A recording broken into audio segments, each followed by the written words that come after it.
Sending data. Here we are. Hello, everyone.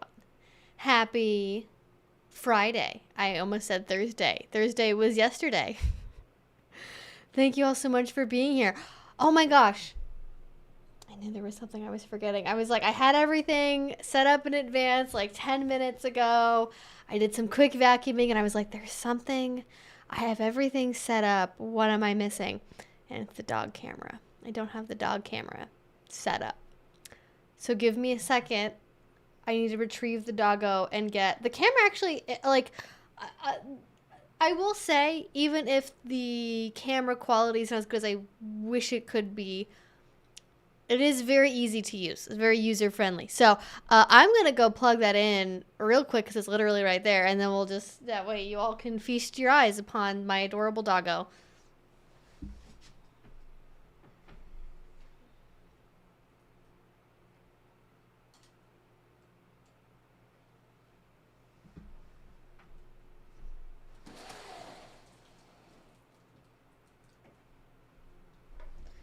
Okay. This should hopefully just be like 2 button presses and it should be like easy peasy. Ah, it's so like this is the only piece of technology that is like this reliably easy to use. Like it's literally, I will say this is the ObSpot camera is what I use. And I need to get a different charm to put on my microphone because it's definitely not Christmas anymore. But I have a secret. I'm very embarrassed. This is me. This is a moment of vulnerability for me. I've not taken down all of my Christmas decorations yet. I have barely, like, I have every intention to do it, but I didn't have Christmas with my family until last weekend. And we had, like, an agreement that we would keep up Christmas decorations until we got to do Christmas together. So technically, I was required to leave them up. So you can't be mad at me. And I haven't. I actually got really into like Marie Kondoing my whole wardrobe. And so like my whole last week and a half has been like cleaning out everything, like very early spring cleaning stuff. And I'm like totally here for it. But I hopefully, maybe not this weekend, but next week I will definitely take down the tree and take care of that. Luckily we have a fake tree, so it lives forever, which is, you know, the permanency of plastic. It feels like that could be a title of like a paper studying like dollification. Like if somebody did an academic study on why is dollification so popular, and it's like, well, being a doll is a really great way to escape death. Anyways, let me summon the doggo with my doggo summoning spell, and then we will begin. So BRB once more. Oh my god, how do we already have 100 chat messages? I literally have been streaming for 4 minutes. Where did you all come from? What have we been chatting about? What did I miss? What's been happening? Okay, no. Okay, I gotta get the dog. BRB. I'll just leave the camera on the way that it is. Yeah. Okay. Yeah. Okay. Taco girl.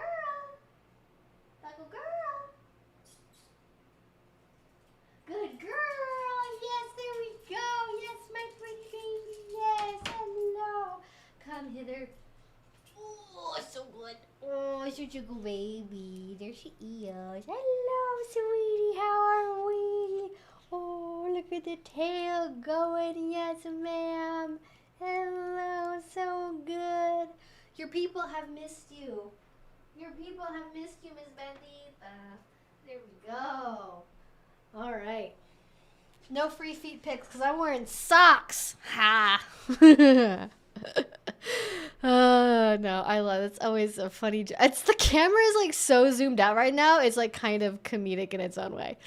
I'm gonna try to get it to zoom in, but for some reason I can't get the camera app. Oh no, there you go. Okay, never say never. Zoom and enhance the dog. There we go. Perfect. I actually moved the camera a little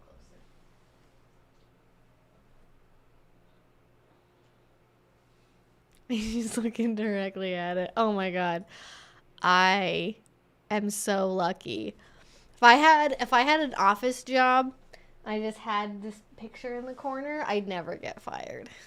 It's like the best job insurance is having an adorable dog. Just no one can fire you.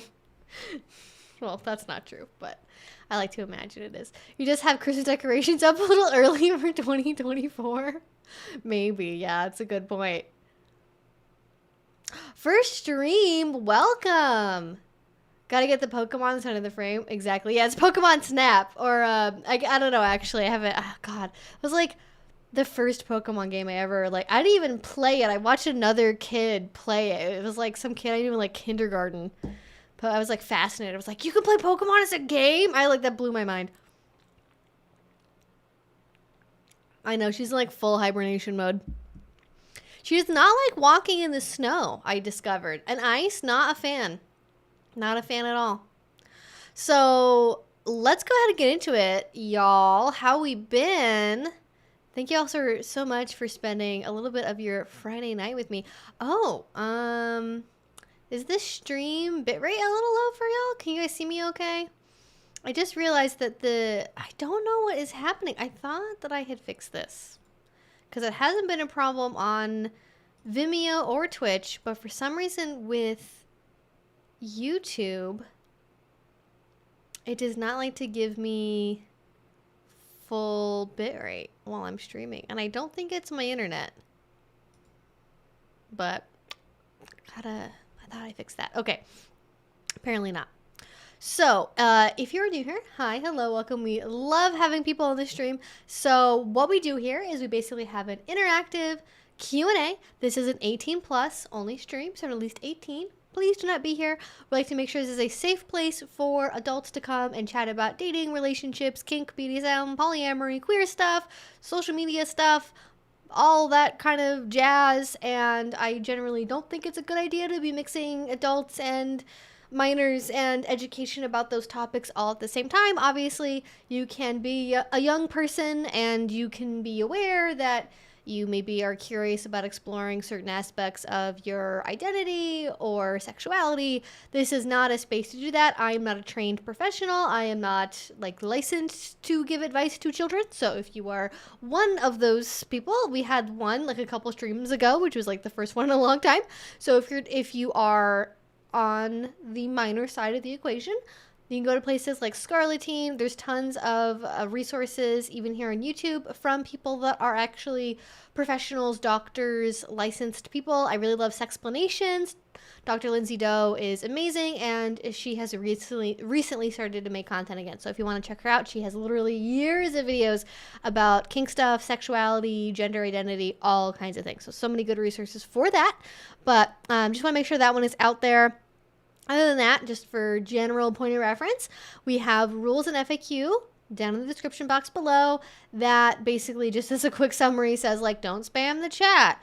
I answer questions in the order they come in. Here's links to resources. So I basically come here to answer y'all's questions. We chat about it in the chat, and we like to pool our intellect and our experiences, and we usually have a very nice set of answers for any question that comes up. But I do also have a list down below of resources for common questions like book recommendations, movie recommendations, where to buy gear, how to talk to your partner about introducing kink to a relationship, things like that.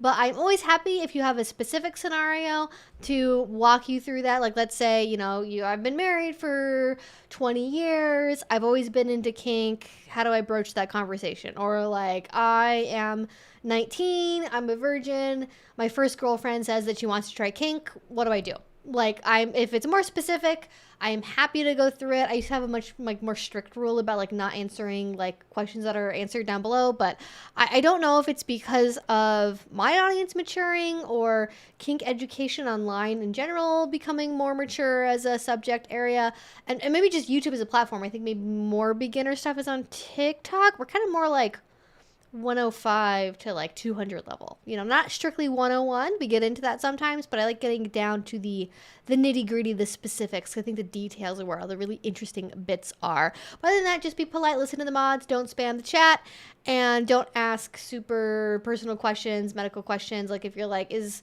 it bad that I got a bruise on my inner thigh. You know, do I have to worry about this cut I got from a whip being infected? Like, I don't know. I'm not a doctor. Go talk to a doctor. The telehealth is an amazing thing. You can literally, not everywhere, but a lot of places, you can literally get like Zoom care, urgent care. You can do telehealth visits, and you can be like, here, doc, here's this thing on my leg. Should I be worried? Should I go somewhere for this? And they can be like, yes, you should, or no, you should. You don't even have to leave the comfort of your own home. It's an amazing resource. Take advantage of it. Plus, if you are nervous about telling your doctor you are in kink or explaining the nature of the injury you're dealing with in the background of it, I feel like it's way easier to do it over a Zoom call versus, oh, the dog's on the move, by the way. I saw that. Versus, you know, having to talk to your actual regular doctor that you see, you know, every year for a physical and like prescribes you your medication. Doing it over telehealth is so much easier. So, is this bruise a problem? Yeah, exactly. It would be very funny. I kind of wish she was the kind of dog that would like come up and like lick the camera and just like check it out that way, but she's not that. She likes smelling stuff, but other than that, and she likes to eat snow and grass, and like that's pretty much her vibe, her wavelength. Now you get the toe beat angle. True. I know, she's like, especially when she gets up, she kind of has a little, because he has a leg, she has like one leg that has an ACL injury on it, and one leg that has like a metal splint in it, basically, or like I don't know what that's called, but from when she was a puppy, she had a leg injury back then, and she had like a metal rod put in one of her legs, so she has kind of like, she gets up and she's like gotta get on her pathway, but it's funny, it's adorable, I love it. Okay, so all that being said, we basically chat about whatever y'all want to talk about. So let's get to some questions, because I know in more recent streams, I have not gotten to get to every question by a wide margin, because we get into very little asides and things, which are fun, but also, I don't know, not you know, not always the most time efficient thing if you're looking to get through a lot of questions. Yes, the wrench indicates somebody is a moderator. I actually didn't know that other people could see that other people had a wrench icon next to their name. I thought that was just something I could see as the creator, but I guess everyone can see it. How's my week been? I have really struggled with my sleep this week. Like I was saying, I've been very preoccupied with like Marie Kondoing my wardrobe. So I completely cleaned out and organized like my bathroom and my beauty stuff, and then I did my clothes, and then I organized my office too earlier this week, and like kind of getting everything really clean. And I really enjoy that, but also it's very daunting to like organize everything, and then like I'm selling stuff and donating stuff and like recycling stuff. It's like a lot to like process and go through, because I like fully went through everything, and I feel like I'm on the other side of it, where it's like I'm ramping down. Like I've gotten through the majority of it, and I've gotten through a lot of the cleaning I wanted to get done as well, because there's stuff that's like, oh, well, I want to keep this, but it has to be dry cleaned, or there's a stain on it that I gotta get rid of, or I need this to get hemmed, and like there's a lot of moving pieces. But I've had a great week. I went on a really great date. That was like amazing. Any other interesting things? Oh, we're thawed out here in Portland. I don't know about other parts of the country, but it was like, I think it was like 50 degrees today. It's been really rainy, but it's been oh my God, it's going to be 61. It's going to be 61 degrees on Sunday. That can't be good. That might actually be like a record. I don't know, like for a January, especially the end of January, that's like, that can't be okay. That's not good. I'm already having problems I have a pretty extensive back garden, and even before the frost happened, there were buds on the plum tree, and I'm like, we're not going to get any fruit this year at this rate, because like all the trees are going to be 60 degrees, must be fucking April, and then they all start blooming, and then they get frozen off in like 2 weeks. So, I guess my farmer's almanac, which you guys tune in for, obviously. My farmer's almanac prediction for food stuff this year is that especially like berries and most fruit are probably going to be very expensive, because we had a lot of obviously we had the deep freeze that happened, and we're gonna get some really warm temperatures, and it's gonna cool off again, and it's just not a great time to be somebody that likes going to U-Picks and having a back garden. We still have little patches of snow, like in places where the snow got really piled up, we still have some, but it's not nearly what it was before. It was 72 here today, and Monday was 15. That is not okay. Like, environmentally, biologically, that is not good. Marie Kondo, so Marie Kondo is, and I never actually saw the show, but it was it during the pandemic, like the beginning of the pandemic? It was a couple years ago. It was right around the pandemic, either right before or like after it started. And it's a Japanese lady who's basically like a home consultant, and she helps people like organize their homes and like become happier with their living environments. And I never, like I said, I never watched her show, but the principle behind it is, in the way that she does it, is you take everything, you put everything in like a fucking massive pile, and then you like figure out what sparks joy for you, and you keep what does, and then throw away, recycle, upcycle, whatever, the stuff that doesn't. I didn't quite do it that way. I basically did it by section, and then I went through, I kept stuff that was practical. Like, I didn't do it on like the does it spark joy thing. I try to keep what I know made me feel happy to wear, and like what I would enjoy wearing. I'm kind of more trying to develop like sort of like a capsule wardrobe kind of a deal, where I feel like I realized going through my wardrobe, I had 5 different wardrobes that were all trying to happen simultaneously, and that is not great. So like I had like a fetish like kink event wardrobe, I had like a making YouTube content wardrobe, I had like old office clothes that I've kept just in YouTube could ban me tomorrow, so it's good to have office clothes in case I have to go look for an office job again, or like whatever, go to interviews. So I had that, and then I had like other like casual stuff, and I had like date night stuff, and I was like, okay, I gotta like simplify this and like make it more cohesive and like interchangeable, where I can mix and match pieces a little bit easier and not have them be so separate. So that meant a lot of like downsizing of stuff, but I do have I have like a Mercari and a Poshmark, and I don't know if anyone, like, I haven't posted like anything super. Also, my gym clothes, because I did, so for people who don't know, I did pole dance for like 2 years, and I haven't restarted doing it again yet, because I haven't had, it's so expensive, like, oh my god, it's crazy. Like, a gym membership here is like between $20 and like $45 a month. Martial arts is like the same price.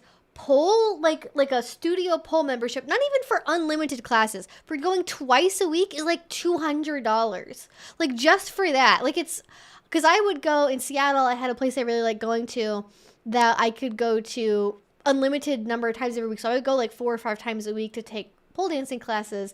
And it was like it was like $100 a month or something. So like it was a little bit spendy, but for the amount of time I was going, it was totally worth it. And like, it's a great exercise. I love doing dance.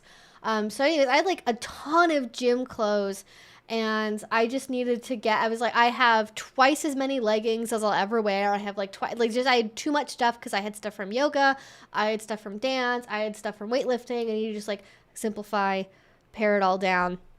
And I also really love shopping secondhand. So like a lot of it was also stuff that I already bought secondhand anyways. So I wasn't like, I was like, oh, I spent so much money on it, because like, holy garbage, are new athletic leggings expensive.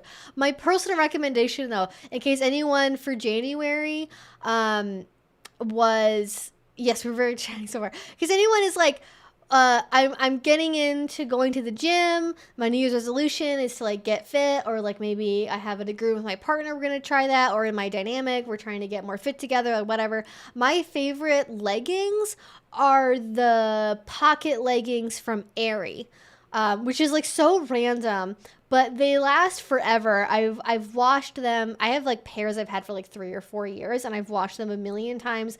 They hold up super well. I love the pockets on them. And they're like a quarter to a fifth of the price of what you would get for like maybe more standard, like a Lululemon or a Beyond Yoga or a Gymshark, or like that level of brands. And they work fine. They work perfectly adequately. It's a little bit harder to find the pocket style ones. They've kind of moved into more of like the flare pants. Like, I feel like that's kind of the thing now. And I'm like, I'm not, you couldn't pay me money to wear flare pants at the gym. Sorry, it's not happening. I am not going back to 2003. Okay, not going there. But I'm also a pole dancer and can definitely test the cost. Yes. It's like, why is it so expensive? Like, I get it's because of the class, probably because the classroom sizes are a lot smaller. Like, I don't, depending on the studio you go to, it's probably what, like 4 to like 12 people in a class, depending on if you're like sharing poles and the size of the studio you're going to. But like, oh my God, it's like, and like yoga is the same way in Seattle as well, which I don't do yoga at studios anymore. I like watch like at home videos if I'm going to do it, but my New Year's resolution is to grow 7 inches taller. I think you might want to find 7-inch platforms. That might be a little bit of an easier way to get there. Yeah.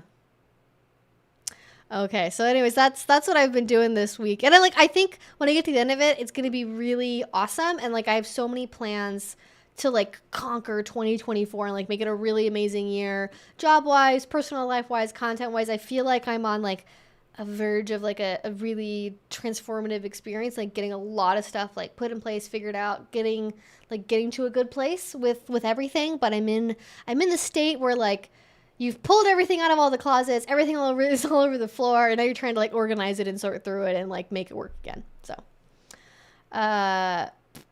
it's a pole dance class. Yes. I think I mentioned that. Yeah. It's like very like sport, like pole sport stuff is like, it's basically, depending on where you live, it's treated basically the same way as like aerial silks, hoops, things like that. So. Ooh, Mr. Beansman says, $5. Hi, Evie, thinking of getting a gift for Valentine's Day. Any kinky gift ideas for the occasion? For the occasion.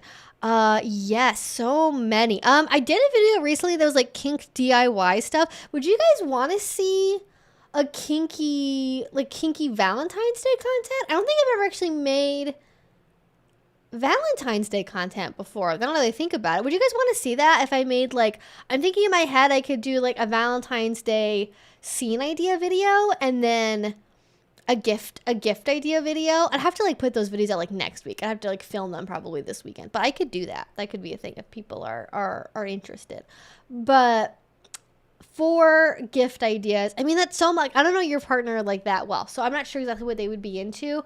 Especially for female dominance, I feel like anything luxurious is a great gift. It doesn't have to be anything expensive, right? Like obviously not everyone can afford to send their partner on a $300, all expenses paid day spa thing where they're getting a body scrub and everything else. You can do a lot of stuff DIY. You can make like a homemade bath soak. You can get a lot of great stuff. You can make like a kit for like pedicure or bath stuff. I like personally think that's like a really common safe bet, at least if they have a bathtub. You can get like shower steamer tabs if they have like a shower, because assuming they have at least a bath or a shower. And I think that's like if you don't know anything else, that's a good way to go. Flowers are also really nice. Getting some really nice roses, that's a great classic gift. Anything, I don't know how to like small items of high quality that are like meaningful, right? Like, I don't know why I keep referencing like Japanese stuff today. I don't know why this is like in my brain, but like in Japan, for example, it's like very common to give gifts that are consumable, but that are like smaller and higher quality. So like really high quality fruit is a common gift, but you could think of like really high quality, not necessarily chocolate, but you could think of like candies, things like fruit, something that maybe doesn't obligate taking up space. Because I know a lot of people, like, especially if you're getting gifts from multiple people, and also it was just Christmas. A lot of people have birthdays around this time of year too. Like, you end up accumulating stuff that maybe you don't really want or need. So things that are consumable is, I think, my personal preference. I'm trying to think if there's anything else that I would recommend, like, not knowing the person. Also, just like doing a pamper day at home, like I think that like homemade stuff is like really meaningful. So if you can do DIY stuff, right? Shoot, I don't. It's in the washing machine right now, so I can't show it to you. But something I've made for gifts a lot for people, especially if you have a partner who like, honestly, you could. Okay, so back up for a second here. One of my recommendations, I think, is you don't have to have any skills to be able to make this, literally at all. If you have a fabric store near you, if you have a Joann or a Michael's, or maybe like a local store that sells like fleece by the yard, you can get fleece that is patterned in a design that is maybe representative of your relationship, or is in their favorite colors, or, you know, maybe is like a reference to an inside joke. Like maybe you get one that has like hearts on one side and you know, something that's like meaningful to your relationship on the other. Like I don't know, just spitballing here. And you can look online, you make a fleece tie blanket, and I can't remember the measurements now, maybe like 2 yards, like kind of 2 yards by 2 yards. And you get fleece, and then you literally just cut strips into it, and you cut like squares out of the corners, and then you tie the strips you've cut together, and it makes a really nice blanket. I have ones that I've given to family and friends that I've made that have lasted through you know, multiple dogs being in the house, and washing machines, and travel, and moves, that have lasted for years and years and years and years. And they're very soft, very comfortable, and they're not that expensive. All it takes is time to be able to make one. But if you have like space in your house, like on a dining room table, or on you know, on the floor in the living room or something, pop on a TV episode, pop on a movie, something like that. Just go to town, and it takes, when I make one, it takes me like a couple hours. But you could probably do it more quickly if, I don't know, you just put more effort into going more quickly. Like if you wanted it to be faster, you could probably make it go faster. But I really like those because there's so many different fleece options. You can find something that speaks to your partner's aesthetic, and like it's great for bringing to a dungeon, great for aftercare. It's like, it's a gift that is both personal for their own use, but it's also great to have for, you know, you have it in your BDSM bag, you have it for your aftercare kit, you can just take it with you, and it's easy. I even have one I keep as like a lap blanket for the car, and I used to like bring it to the office with me when I had a vanilla job still, and it was perfect for that. Make a flower using tissue paper. Whoa, that brings me back. That's like that was like, I think I made tissue paper roses when I was in like first grade. Wow, I like totally forgot that was a thing people did. I love doing that though. That was one of my favorite. Yeah. I made a few fleece tied blankets. Yes. Yes, the blanket instructions are very easy to find. And if you tell, like, because usually there's a fabric cutting counter, there's an attendant, you can tell them, hey, I'm trying to do a DIY project, don't really do this a whole lot. This is the thing I want to make. What size should I get? What do you recommend? And as long as you're getting some kind of fleece, they can help you out, because like they do much more complicated sewing projects if they're working at the fabric cutting counter at a place like that. So they'll be able to point you in the right direction. Yeah, you can also buy kits too. The one I made most recently was from a Christmas kit. And so I made it easy. I don't know if they make one for Valentine's Day, but I do think there is something special about like intentionally picking out the fabric for your partner based on their preferences and things that are important in your relationship. But you know, anything like that, you know, doing like scrapbooking stuff, or you can like print out Polaroid pictures of each other. Like if you have like pictures together, you can like print out a nice Polaroid for them. And also just like a really nice card. Like especially as we get older, I think we appreciate stuff like that more. Like I think that this is really touching to, especially from a submissive to a dominant partner. That really works in any direction, even in a vanilla relationship too, to like have a really nice card from someone that is like talking about how like important, you know, they are to you, and how much you enjoy your time together, and like how much you're looking forward to growing your relationship, and just like being very heartfelt and vulnerable with your sentiment. I think that's very, very touching to a dominant partner, and it doesn't require that you know, other than buying a card is about like $2, easy peasy. Little bottles of Fireball. What are the little bottles of Fireball for? What are those for? I'm a little and I love making homemade Valentine's Day cards. Yes, I think also, especially if you're a pet, like you can get, if you're crafty, you can get like next level with it, right? You can get like a paper making kit. You can get like those kits that have like ink pads on them, and you can do like handprints together. Like there's so many options for like DIY Valentine's Day stuff if you're a crafty person and you maybe have some pre-existing equipment.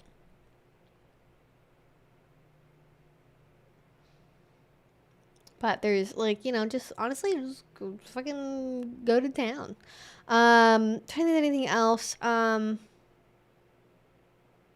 Yeah, or like really anything that like facilitates having a nice evening in together. Like if you get a card and like a really nice bottle of wine, if they're a wine drinker, maybe you want to get into doing like cigar service. Maybe you go and pick out like maybe a little mini bottle of like a nice whiskey or some really, really nice chocolate, because chocolate also pairs well with whiskey, and you get like a couple cigars to try with them. Like there's options, you know, you can kind of take it more in an explicitly BDSM direction, and then you can also like make it more heartfelt, and well, not that they're opposites, but like you can kind of go more the like traditional vanilla direction with a hint of BDSM flavor, or go more like explicitly kinky with it. I make a patchwork quilt with 9 panels of different fabric that represents stuff my partner likes. Works really well for littles, and it's basic enough quilt to make with a family member that can sew. Oh, that's very fun. Oh, I mean, like, you have to know how to sew, which is like a thing. I would love to be able to make a quilt that is too advanced for me, but I love that as a concept. I think that's like a great idea, and it's so precious, especially because like quilts I think have a very, especially in the queer community, also have sort of like a deeper meaning to it as well, and it's like even more touching on that front. But good question to start us off with. Thank you so much, Mr. Beansman. Okay. Woo. First live here. I've got some questions, and this live is perfect for that. Awesome. Glad you're here, girl in Wonderland. I will keep an eye out. New to Evie. I'm about 4 years into a relationship. We've always been interested, but still trying to figure out our right dynamic. Well, you are in the right place, and congratulations on starting that portion of your journey. Oh my gosh, we've been together since we were 16 years old. We will be together 5 years in April. Gonna be 21 in March, finally. LOL. Yeah, wow, congratulations. That's awesome. Got my new latex hood. It is the best fitting latex piece I've ever had. That is great. Latex is, getting a good latex fit is like so good. So good. So satisfying.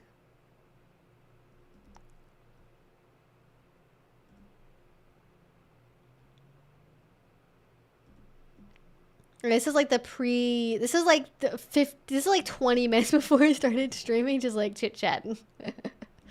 Okay, we're talking about the snow. Yeah. Oh yeah, especially if you're still in school. Yeah, snow is very like disruptive. Yeah. We didn't get like too much snow when I was in college.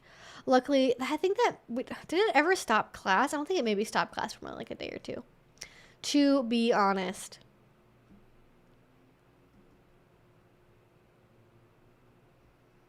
Oh my God, I'm relieved to be here. I'm in the middle of a 3-hour podcast about the Berlin Wall. This ought to be a nice break. It was like the Iron Dice. It sounds like an episode that the Iron Dice would make. There's your problem. If anyone's interested, 10 out of 10, highly recommend. Oh, yeah. Oh, okay. I love that. I've listened to a couple. I remember, I think he did one on the Hyperloop, right? The Elon Musk tunnel in Las Vegas. Oh, that was so funny. Like, well, there's your problem. I understand that exact sentiment. Completely understand it.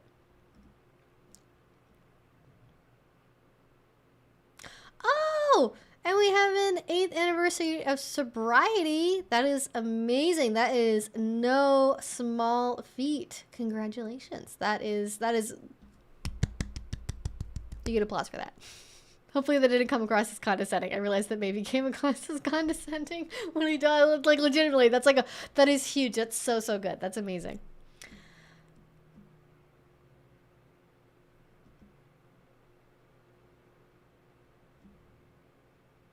Bandito is snoozing like no one else has ever snoozed before in her life. Whoa, allegations of what?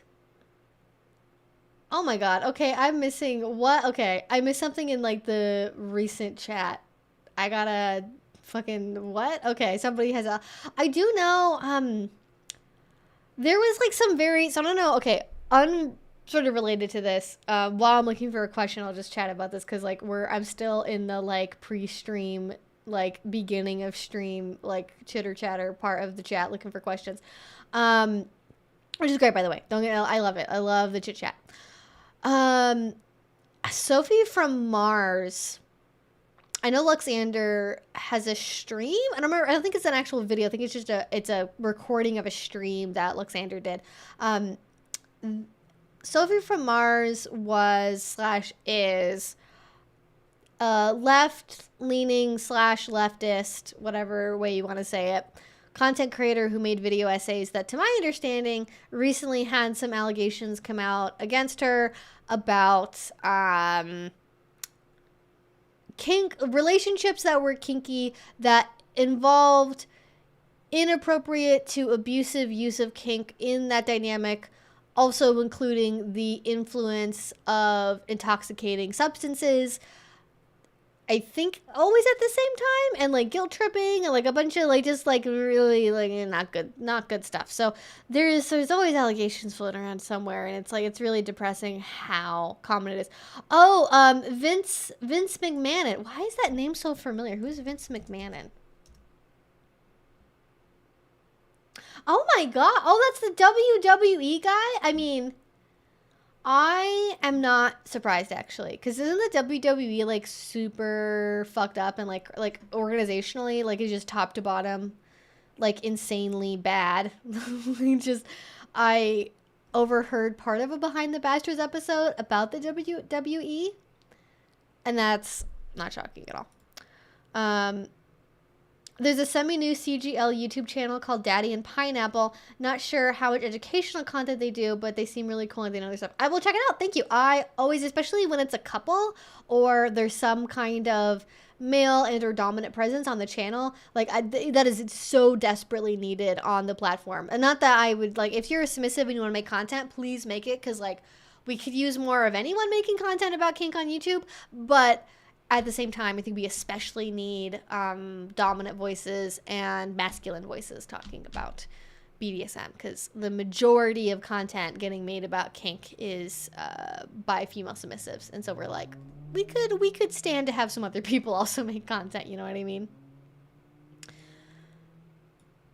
Saw the word Hucows and immediately joined in. Just found out what that was yesterday. Yes, I would love it. So I put that in a title because I recently released a video about Hucows, and I always love giving people the opportunity to come in here and like directly ask me follow-up questions or talk about stuff, share ideas. So if anyone has any things that they want to know about Hucow that I didn't cover in that video or things they want to add to it, please let me know, and we will talk about it.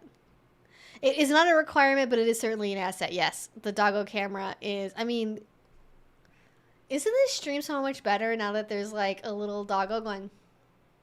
Isn't that just like the cutest thing you've ever seen in your whole life? It literally, I look at her, sometimes I just look at her and I just talk about how cute she is, like in real life all the time. I can't help myself. It's like the best thing. She's the best thing ever.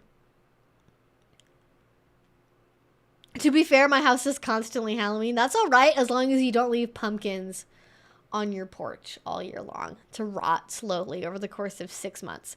That's like the one thing that gets me. Like, I don't mind leaving up Halloween decorations. It is people who leave decaying food stuff on their porch. Like, come on. Just get with the... I get it. It's hard.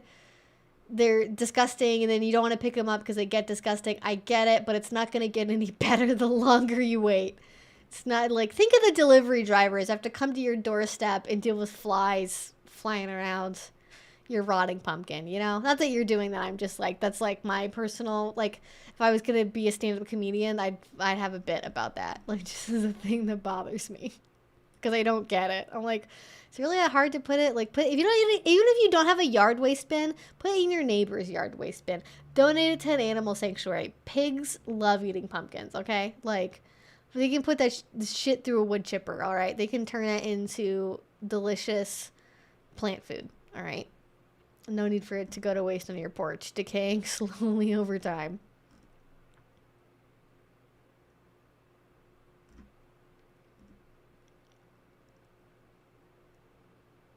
True. It is a process to find our joy. It is. one year, just one year, my family tried leaving up the tree literally all year. We changed decorations for each holiday. Oh, I love that idea. I don't think that would be me, but I like that concept. Like, especially if you have like, I know a lot of people get like white trees. I feel like that would work really well actually, because you could do like white and like pink and red for Valentine's Day, and you could do like white and green for St. Patty's, and like white, red, and blue for I was gonna say 4th of July, and then I was like, wait, you do Canada Day? Is it called Canada Day? What is the Canadian equivalent of Independence Day? I don't know. I think I'm gonna call it Canada Day, and we're just gonna say it's that. I like the idea of doing it for Thanksgiving and then having like a turkey themed tree. Like, how would you decorate? I guess it'd be like leaves. I guess you do like autumn, which feels like a weird, like decorating a pine tree or like a whatever kind of tree, fir tree. I don't know what kind of trees are normally like in real life. What kind of trees do people turn into Christmas trees? I don't know. It's like a weird, I guess I never had I've had a real tree like once, so I don't know what normal trees are supposed to be. I only know plastic that cosplays as being a tree. My house ain't having no Crimbus tree after January 15th. Yeah, that's normally, my routine that I like to stick to is Christmas stuff goes up the weekend after Thanksgiving, and it comes down the weekend after New Year's. So like it's a good like routine. It's a good schedule. This year we moved things around a wee bit.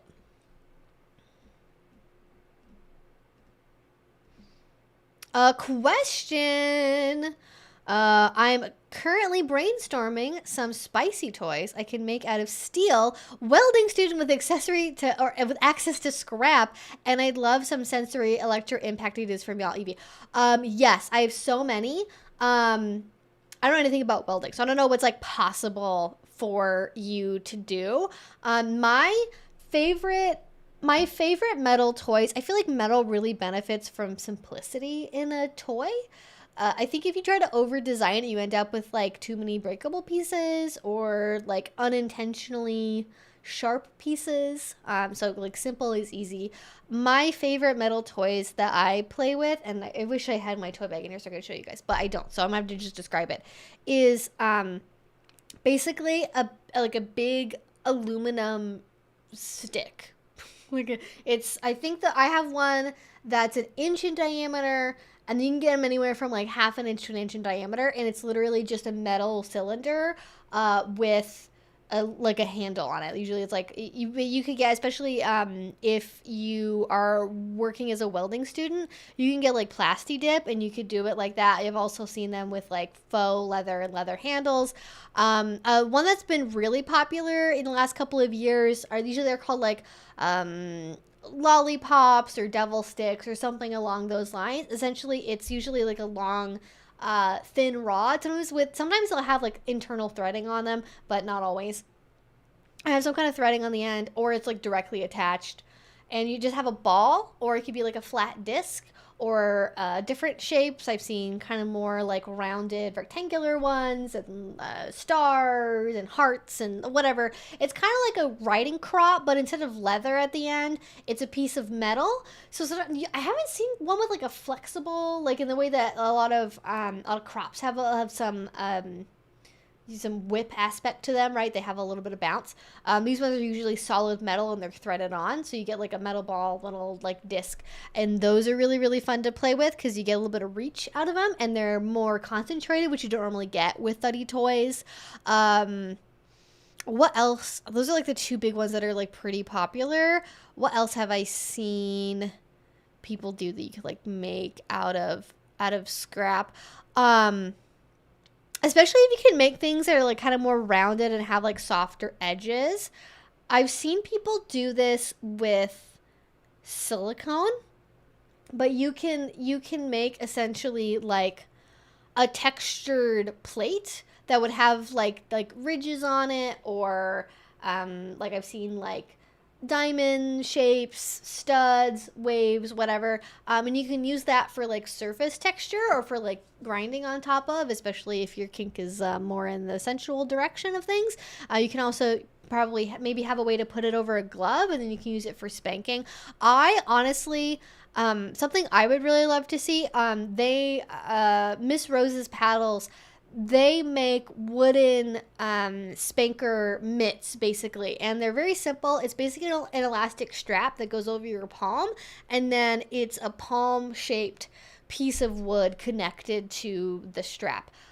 If somebody could make a metal version of that, I think that would be, you'd have to probably pat it on the side that's towards the hand, because especially with metal being a lot denser, I would probably be more likely to like cause irritation or damage to the top's hand, especially if they're like really going at it. So maybe not that, but I like that idea, that concept of having like sort of a palm shaped piece of metal with elastic on it that you can use as like a spanking device. Because again, metal also, like, I feel you get kind of the more standard metal toys, I feel like are very one note, very kind of mid-range, mid-distance, mid-intensity, and I like kind of the things that go into the little more niche, unused areas. Cause obviously the other choices would be like, you could have claws, you could do things that are kind of more used for like scratchy sensation, a Wartenberg wheel type action.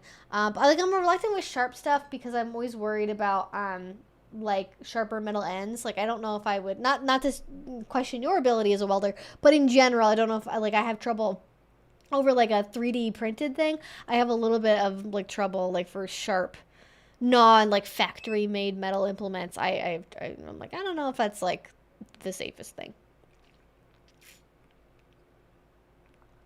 And then I don't really play with Electro stuff very much, so I'm not as familiar with that.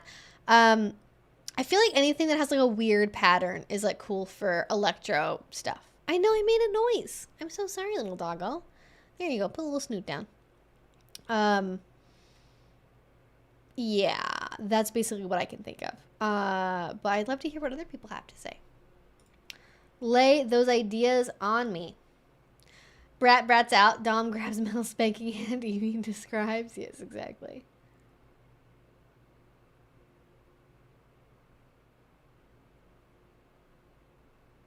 Male Dom FemSub has been commandeered by Manosphere abusers in recent years. The video Evie made recently perfectly explains what I've literally watched happen in recent times. Yes.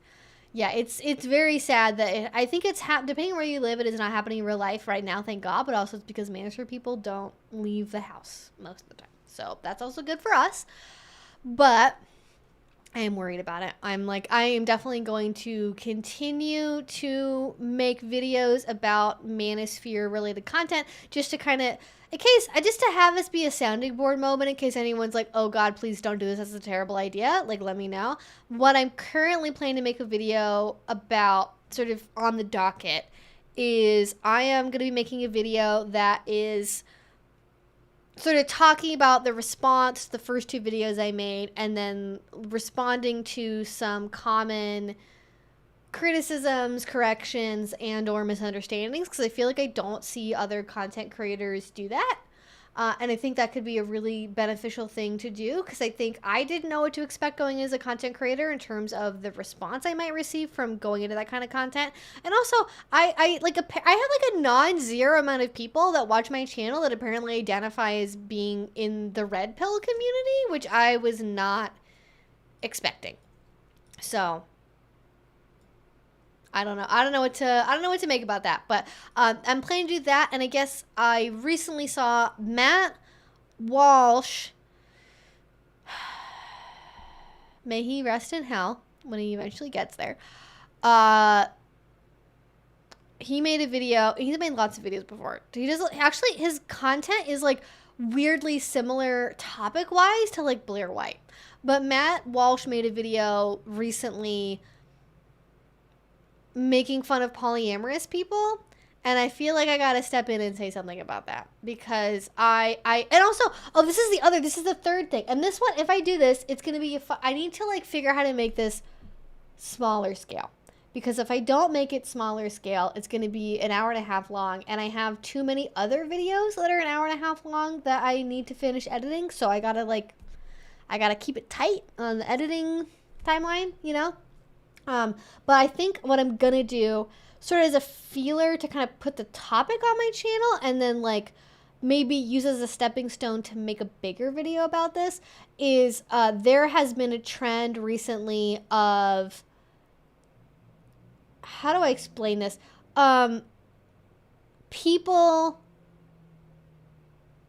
making fetish content about a Tradwife lifestyle without kind of fully understanding that they're making fetish content about Tradwifery. Like, they're like kinky, like, I, until relatively recently, only ever really saw people do like 1950s household roleplay if they were like in the kink community.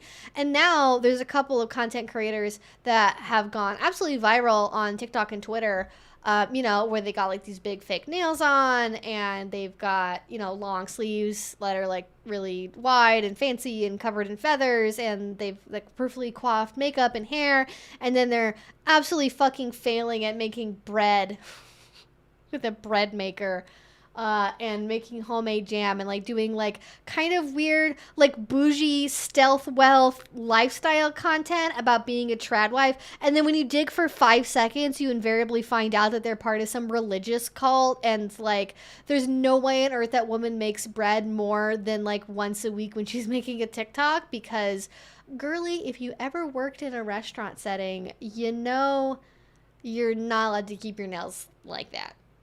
Sorry.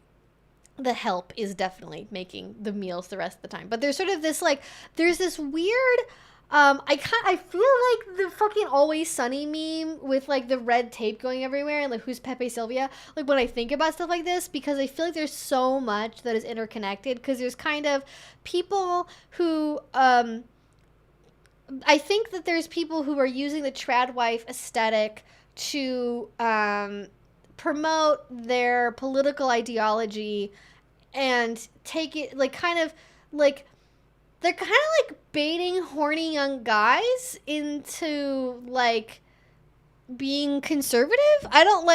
Or like thinking that's what a woman is supposed to be, and then like because they don't know anything about housekeeping because they're fucking 15-year-old boys, they don't realize that like the woman is just like presenting a facade. And I think a lot of the women who are watching it, I think there is this fantasy of like escaping work and escaping you know, the rote modern life, and you think if you become a housewife you're gonna like have this freedom, and you're gonna be able to be like living a slow life and like be calm and relaxed and like only have to worry about, you know, making your children homemade bread when they get hungry for lunch, which if you've ever been around a 3-year-old, you understand you cannot wait the several hours it takes to make homemade bread to feed them lunch. So yeah, if your video starts out with my toddler was hungry, so I decided to make them a homemade peanut butter and jelly sandwich, and then you start making the bread, I don't know if that constitutes neglecting a child, but like I don't know how you can like, we all know you're busting out the toddler treats if you're gonna make them wait 4 hours for lunch, you know?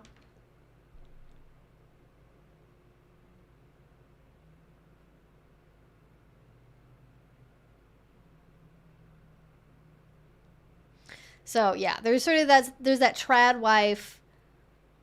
Like there's this weird amalgamation and confusion between like trad wife stuff, 1950s roleplay, and then like barely disguised far right political movement shit. And like the 1950s roleplay community deserves better than that. And like the content that a lot of it is like, especially before it became super overtly political, like in terms of the accounts, like we're not always so easily able to be connected to political ideologies.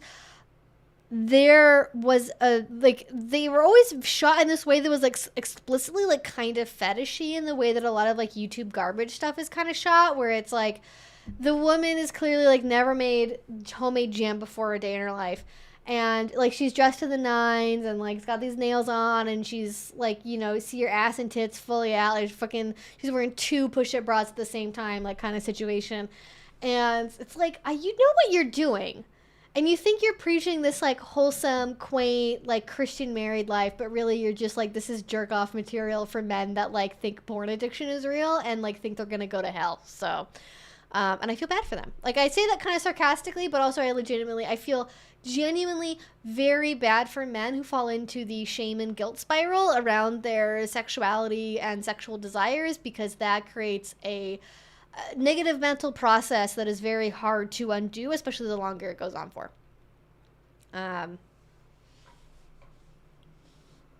I don't have any resources for how to be a daddy dom. I wish that there was a book I could recommend for you that was about specifically daddy dom stuff. Sadly, we are missing that.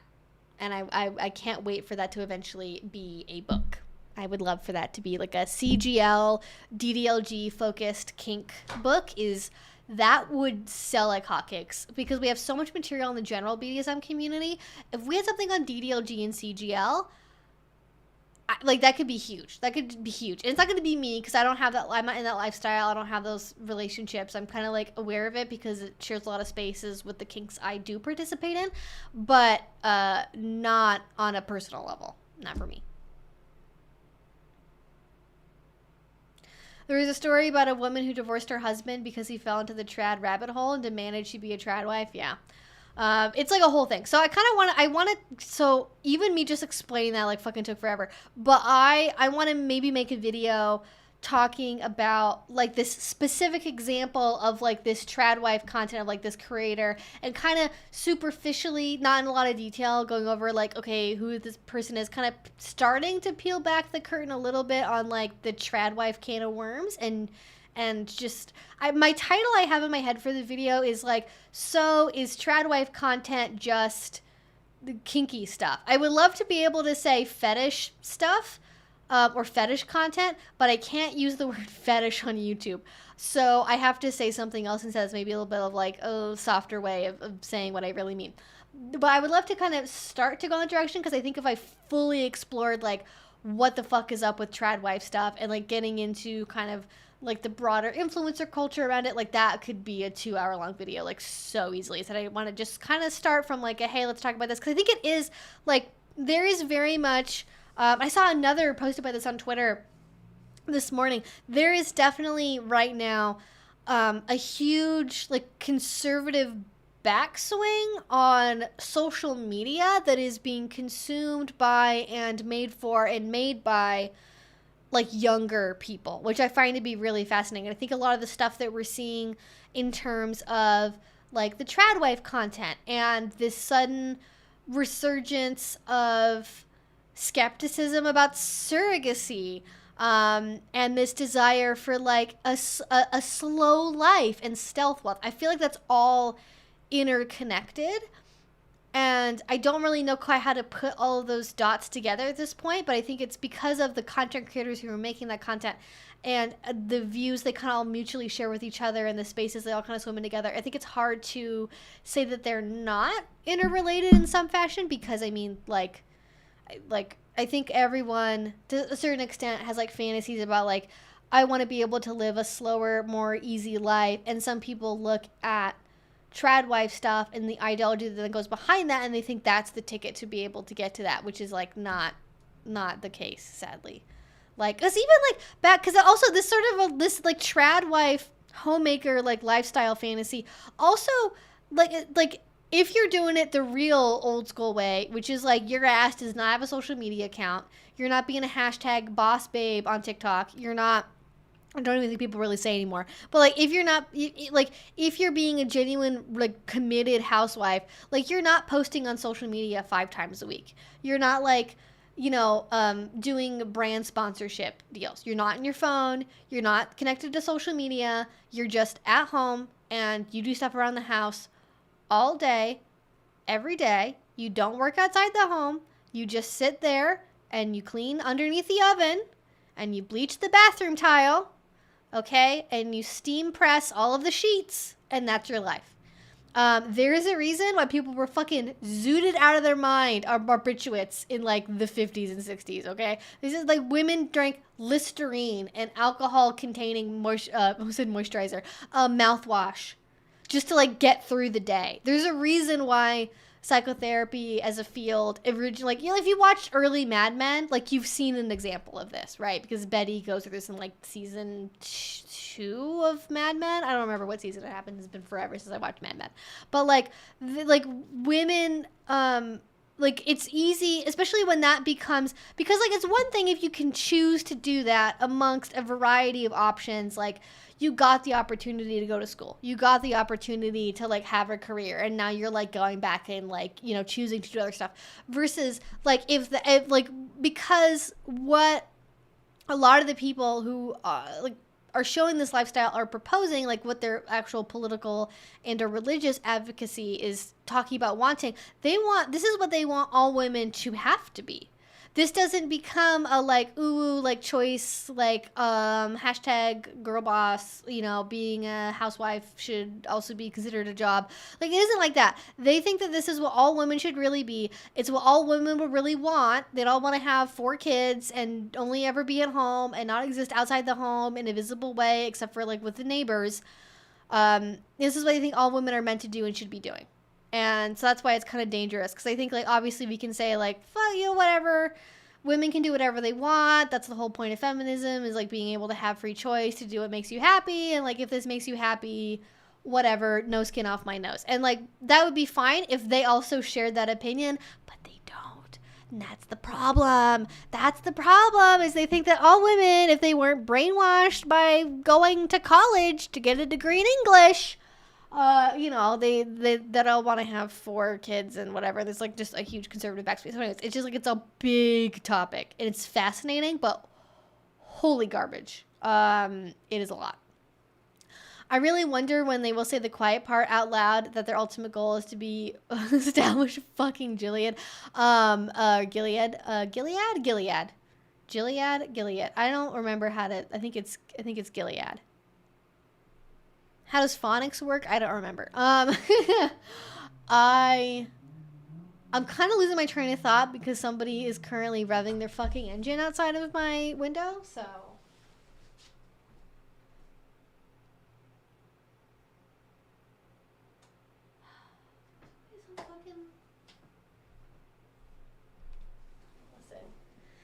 That man better be working very hard to impress a girl if he's going to be disrupting my live stream at such an hour with his shenanigans. Like, that is the only acceptable reason that that could be happening. So, and it was very interesting, and I think, but this is the other thing it's connected to as well, is there's a huge, so we're both seeing this Tradwife content becoming very popular, which is funny because it's sort of like the alt-right version of what they think a DS relationship is. So they're on the one hand, they're sort of promoting this inherently gendered power exchange, or not even power exchange, let me back up for a second. They're promoting a non-consensual, inherent gender-based power differential in a relationship vis-a-vis Tradwife relationships, Tradwife lifestyle, hashtag I'm a Tradwife, hashtag traditional husband. Also, big question, where are the Trad husbands? Where are the Trad husbands? This is a question we haven't been asking. Where are the Trad husbands? And when you answer that question, when you figure out who the Trad husbands are, they're not making cutesy influencer content about getting their vintage 1950s suit pressed and tailored. They're not doing that. That's not what's happening. They are almost always preachers or manosphere influencers or some flavor of that, where they're like, you know who needs to burn in hell? The homosexuals and the transes and the drag queens. And they think all those are the same thing, by the way. So they probably wouldn't even say that. They probably say a slur that's, like, really bad. And then everyone's like, yeah, they're right.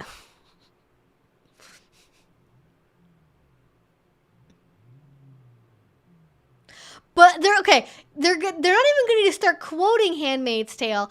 They've already cosplayed being in the Handmaid's Tale when mask mandates were in place during COVID. They acted like that was the government overreaching so far that it had now been turned into a completely totalitarian, autocracy or whatever. I don't actually know. Is it a theocracy? I guess it was a theocracy. I don't know how do you have a theocracy if you don't have a pope? How do Protestants have a theocracy? How does that work? I don't know.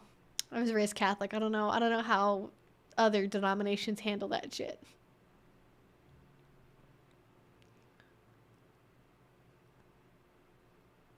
Well, I said 4 kids because these women are 28, so they got like 10 years left to pump it out kids. They're four is like the minimum because like obviously we got to convert the older women that didn't get a chance to be Tradwives yet. And so if you're starting babies at 35, 4 is a really good number. 4 is a strong commitment to the trad lifestyle. But no, yeah, you're right. Obviously, they would want, if they're like real trad people, they probably would want way more kids than that. But also, like, not everyone who is trad is like a quiverful, like, unlimited kids kind of person. Not everyone who is trad treats children like bottomless fries at Red Robin. So, that is a joke I will attempt to weave into the script of a video that I make, although I probably don't really want to talk about kids in whatever video I end up making, so just enjoy that for what it is.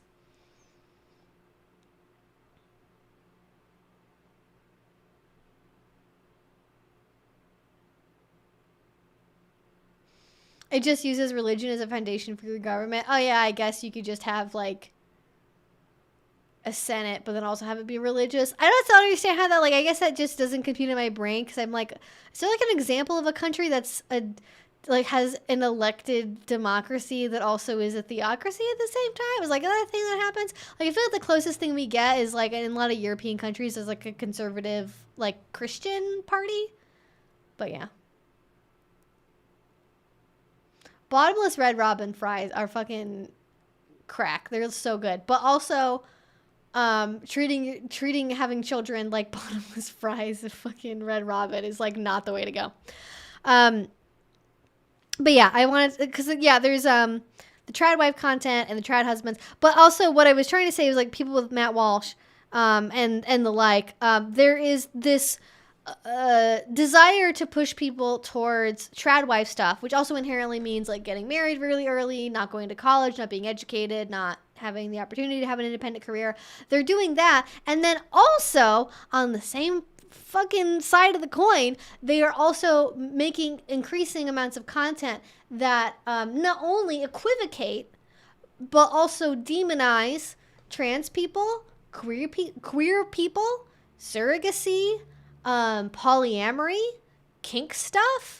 Yeah, they're like, there's a reason why the original videos that people like Blair White were making about trans age people and trans dogs, equivocating between trans identity and consensual choice-based BDSM roleplay activity. Like, there's a reason why that's dangerous. There's a reason why, more than anything, I very strongly believe in intersectionality. Yes, Jesse Gender's video, Matt Walsh, is great. Love their content. Jesse is a real one. There is a smaller channel, actually, that was the one I saw first who covered Matt Walsh's video about polyamory. And I know they did a live stream about it, but I haven't actually gotten to watch it yet. But they are also... oh, Dead Domain. Here, I will show their channel. The fucking thumbnail they did. I'm like so mad they did this thumbnail because now I can't do this idea. And I was thinking about it and now I'm like, I can't do it because then it's going to seem like I stole it. But they are a great channel. And I think this should be, yeah, I think this is like the biggest I can make the thumbnail look. But this is, oh, focus. Not on my fingers, please. Focus on the phone. This is Dead Domain. Look at that, 63K. We could definitely get that up there. They made a video about Matt Walsh doesn't understand polyamory, and they just fucking Photoshop. So the people got fucking deliriously angry, and maybe I should start with that. Actually, I should go over the fucking article. I think it was in the New Yorker. About like an intro guide to polyamory because people had a conniption about it on every platform. And the cover of it was a group of 3 cats, which I don't want polyamory to be represented by cats because I'm allergic, but I get it. And they also have a couple of videos talking about other, like, they have great videos about Matt Walsh in general. It's from like a different angle that I hadn't really seen before, about like furries and conservatism and comedy because they're a stand-up comic, and just like Elon Musk, and just like it's great. Love Dead Domain. Recently discovered them last week, I want to say.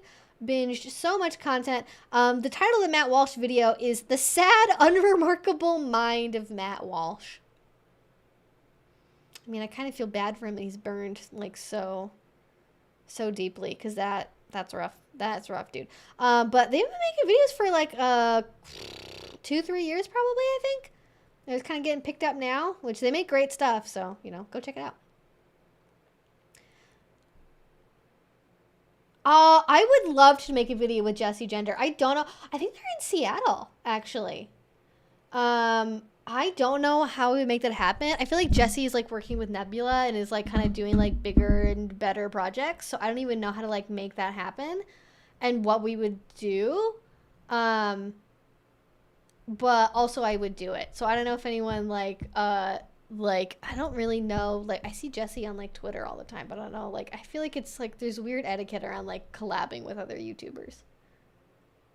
Also, I've talked to Jose from Jose Not a J about Tim Pool and like making a video about like Tim Pool. Like I feel like Tim Pool, even more than Matt Walsh, even more than Blair White, Tim Pool in particular has a fucking bone to pick with kinky people. I don't know why. Like he is probably, which is funny because he's like the kind of guy that frankly I 100% expect to jerk into femdom porn. Like let's be fully honest, like let's be for real.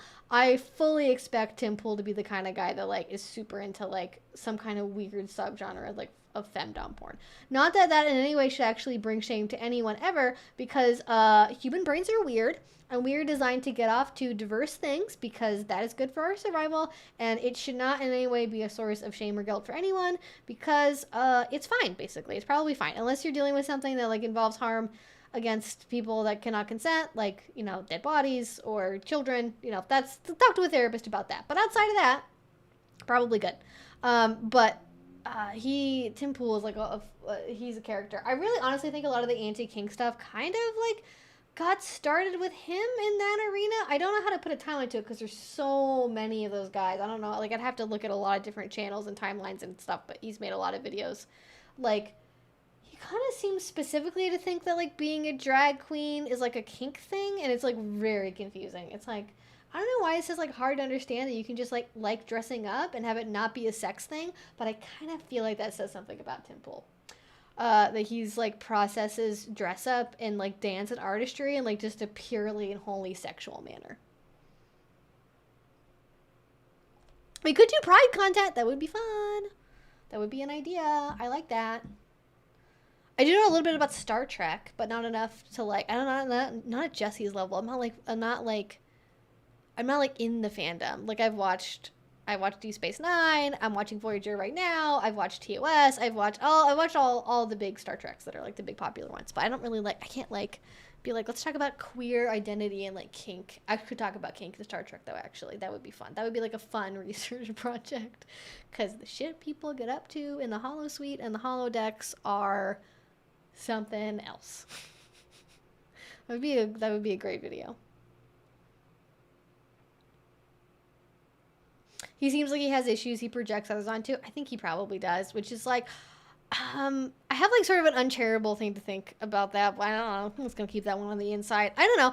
But on the same time, like legitimately, if there is something going on there that would resemble or just be projection, I would say to Tim Pool, this is all something we can work on.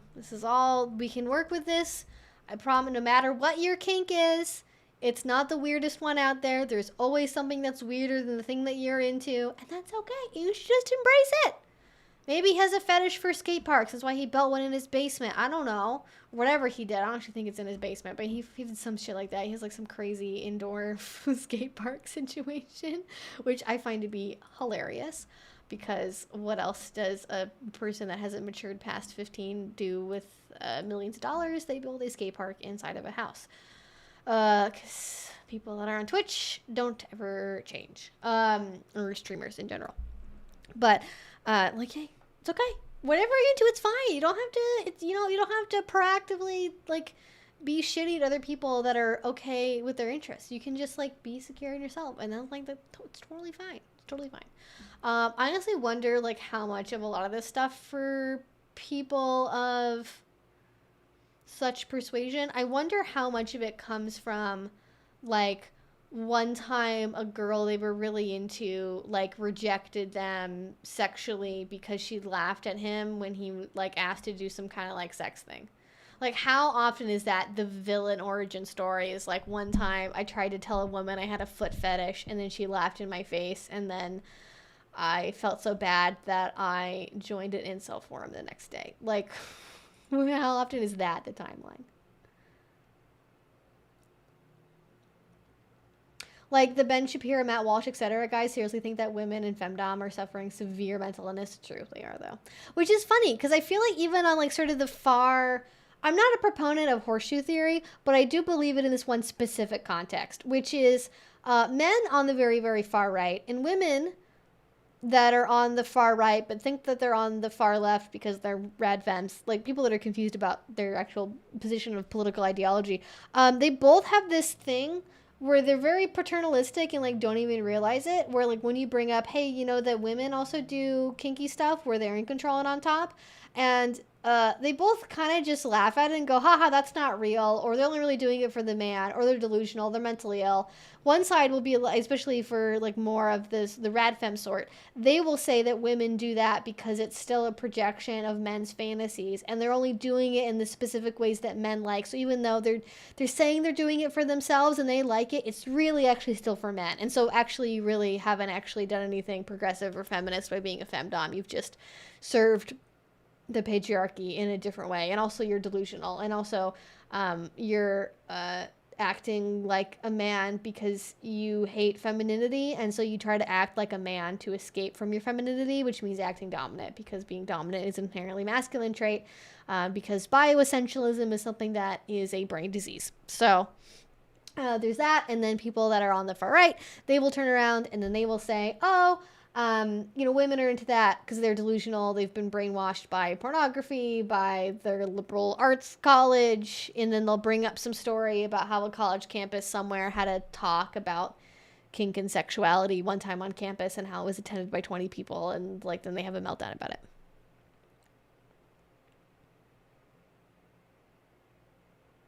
No matter how you exist, you are a woman, and women are for men. Yes, exactly. Like, it's an unescapable... Like, I think that's such a depressing worldview, though, isn't it? Like, if you legitimately buy into that, if you really think that as a woman, especially sexually, there is nothing you can do other than having sex only with women in private behind closed doors and never bring up that you're a lesbian in public ever to anyone, you, like, there is no way to escape, like, masculine influence potentially over your sexuality, which is just, like, so sad. And that's how you get to political lesbianism, because, like, the end through line of a lot of that thinking is, like, the only way to have sex is to choose to only have sex with women in private and in a vanilla way. Because if you do it, if you're too open about it, and if, I don't know, if you do kinky shit, if you have roles that are explicitly more like top-y or bottom-y, so on and so forth, you know, that means you're still just trying to act like a man or do something for male pleasure or be masculine, and, like, oh god, it's so exhausting. Like, there's a reason that didn't work in the 80s. There's a reason that didn't stick around. Because it doesn't work. Don't listen to tankies. If somebody self-identifies as a tanky, especially if they're on the internet, they're not worth listening to. That's my opinion. I don't, like, hate tankies necessarily politically. I just... Because what the fuck does that even mean anymore? Like, I feel like the term itself is so useless that it's not even helpful, like, as far as, like, do I broadly agree with this individual? I just... I don't know. It's frustrating. Some women are for women, too. Also, yeah. Forcing people to be lesbians, because if you are with a man, you're serving the patriarchy, is just, like, the most... I don't really know how you expect that to work.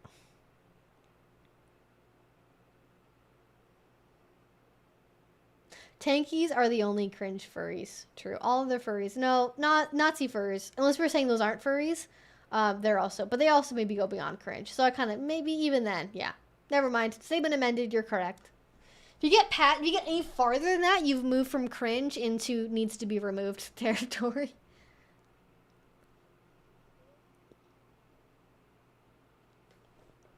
Oh my god. And argue over his firm belief that women do not get pleasured sexually.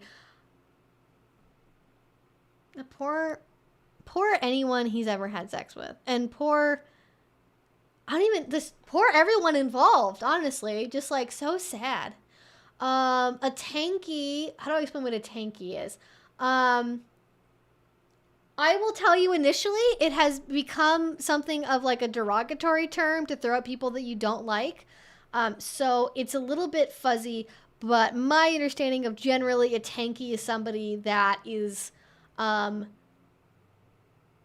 pro Maoist, Leninist, Stalinist, Trotskyist, probably somewhere in there. Somebody that like defends those regimes and or the principles behind those regimes, even if not 100% how they were implemented. But they're actually politically that is an extremely, that is like, that has to be like 0.01% of the population, but it's like 5% of all Twitter users. So you end up like seeing a ton of it, and like then you think everyone who says that they don't like whatever thing is like it's exhausting. I'm exhausted thinking about it. It's just so like, don't listen. The best thing I ever did for my mental health on the internet was I blocked the names of every big streamer on Twitter. I blocked the word psychiatry because I was weirdly getting fed a lot of anti-psychiatric stuff where it's like doctors are trying to control your brain with pills and this medication doesn't even do anything. I was like, I don't want to have to deal with that. So I blocked that.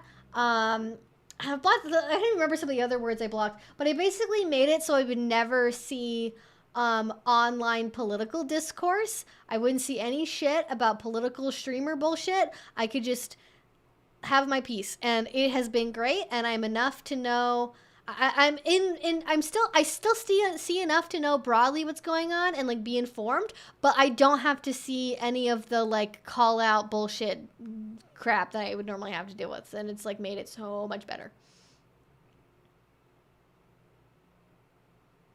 Tanky is a far right authoritarian that likes red with gold trim. Yeah, exactly. They like they think authoritarian is blah blah blah. Honestly, I didn't think about that at the time, but I do wonder if it is related to Scientology. That is a great point.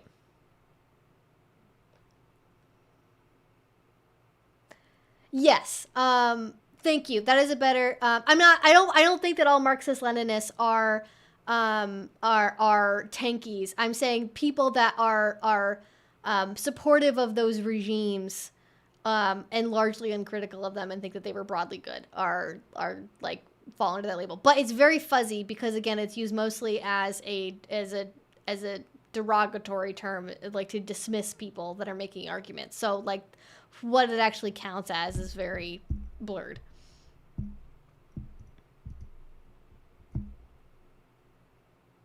Yes, the internet blocking is probably very productive.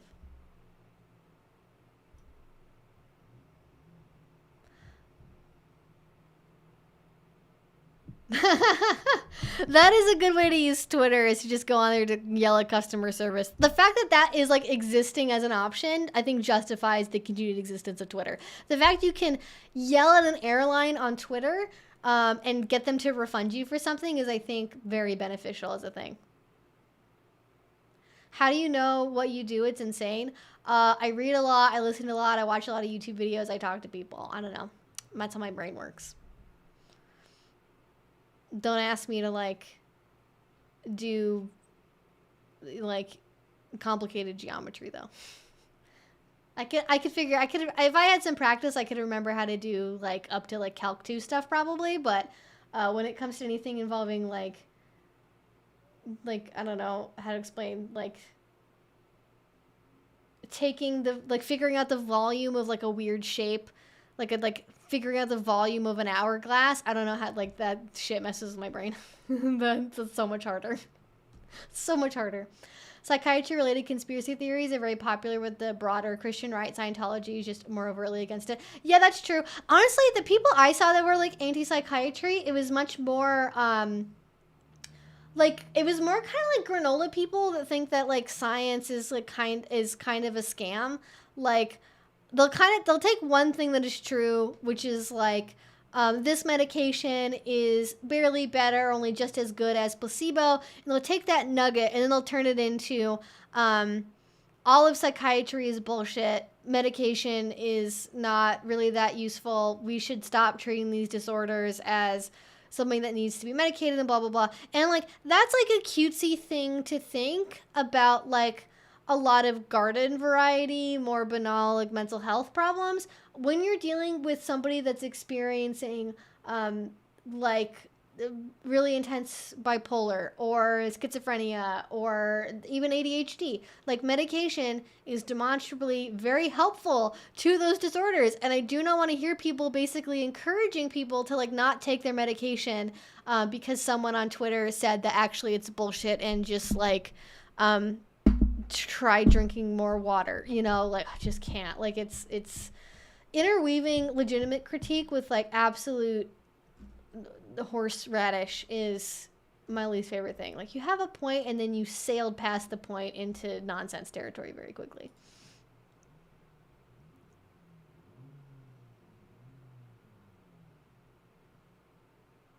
It's the spiritual community, yeah. Which I was like starting to get some content for, and I was like, I don't really want to actually like interact with this. I don't really give a shit, to be honest. It's not really something I'm overly invested in. Holy garbage. How did we get onto this? The contemporary holistic medicine woo has largely transitioned to the far right. Think Health Ranger and Russell Brand. Yes, that is also the case as well. Yeah, it's like the people that think that deodorant will kill you. The people that think that aluminum deodorant is going to give you cancer. It's like that realm of thought. It's also a lot of people that are very it's like a lot of like neurodivergent accounts, like people that are self-proclaimed ND and are anti-psychiatry on that basis. And it's like, honey, everyone has autism. Like just because medication didn't help in your situation does not mean that no one should ever experience medication or that it's all a disaster.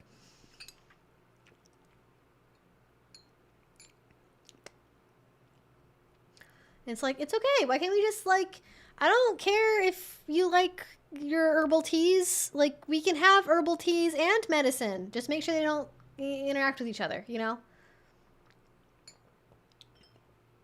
The real secret they don't want you to know. They've replaced all the tinfoil with aluminium. Exactly. The horror. The sheer horror of it all. A lot of anti-medicine people are on the far left, too. They think medicine is a capitalist big pharma scam. Yep. And which is, like, I understand a little bit of that because, obviously, when you see that, like, a medication that's, like, life-saving to millions of people costs, like, an insane amount of money, like, that is something that's, like, really upsetting and, like, shouldn't be the case. Like, somebody shouldn't have to, like, stay in a shitty job so they can keep being able to get health insurance to be able to take their insulin every day. Like, that shouldn't be how the world works. And I understand having a reaction to that, but also you can't then go, actually, psychiatry is useless. Like, you gotta stop at some point. Yes. Traumatic experiences are very, yes, this is the problem with streaming is like, I don't get the opportunity to like fully make sure I have caveated and proofread every single thing I'm about to say before I say it. So yes, obviously, being in any kind of healthcare setting, be it physical healthcare, mental healthcare, in any setting therein, right? Going to a Planned Parenthood clinic, any of it has the potential to be very traumatizing, especially if you are somebody that went through all of that and you didn't feel supported and you had bad experiences with doctors, mental health professionals, not validating you, not listening to you, trying to shut you up with medications or not giving you the medication that you need in order to be able to function in life because, oh, it's addictive or you're too young for that, or like whatever, you know, this sort of stuff. Like I used to have a prescription with one doctor and then we moved and the second doctor refused to fill it because they didn't believe in it or whatever. Yes, all of that has the potential to be really traumatizing and cause a lot of reactivity to things in the future going forward. Totally understand that. doesn't necessarily mean that we should then go, all of this is bullshit. The end.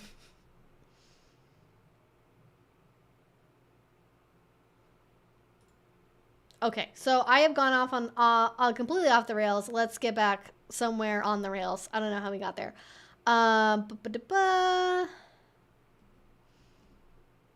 She's so snoozy. I love that dog. I've been binging your streams and finally could catch one live. This isn't related to any of the topics, but what are some discreet ways of doing scenes having rules for a DS relationship? I do have videos talking about discreet ways of having BDSM be present in your relationship and doing it in public.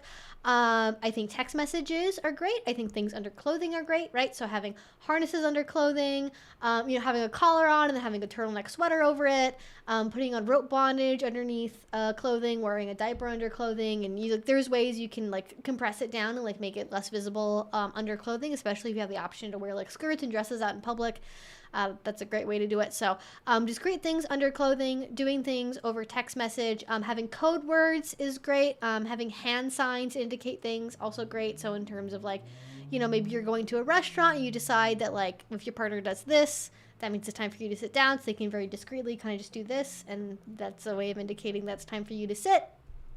In time for you to get up or like go get water or something else. You can come up with hand signs to be able to communicate that discreetly in public and not raise attention to anyone else, or text messages, even like single emojis too. If you want to be real discreet about it, you coded emoji messages, which is like kind of fun. And like, when you're a kid and like a lot of people have like a period where they're really into like spy stuff and like coded messages. Like I feel like that kind of plays with that a little bit of like having your own secret language that only the two of you know.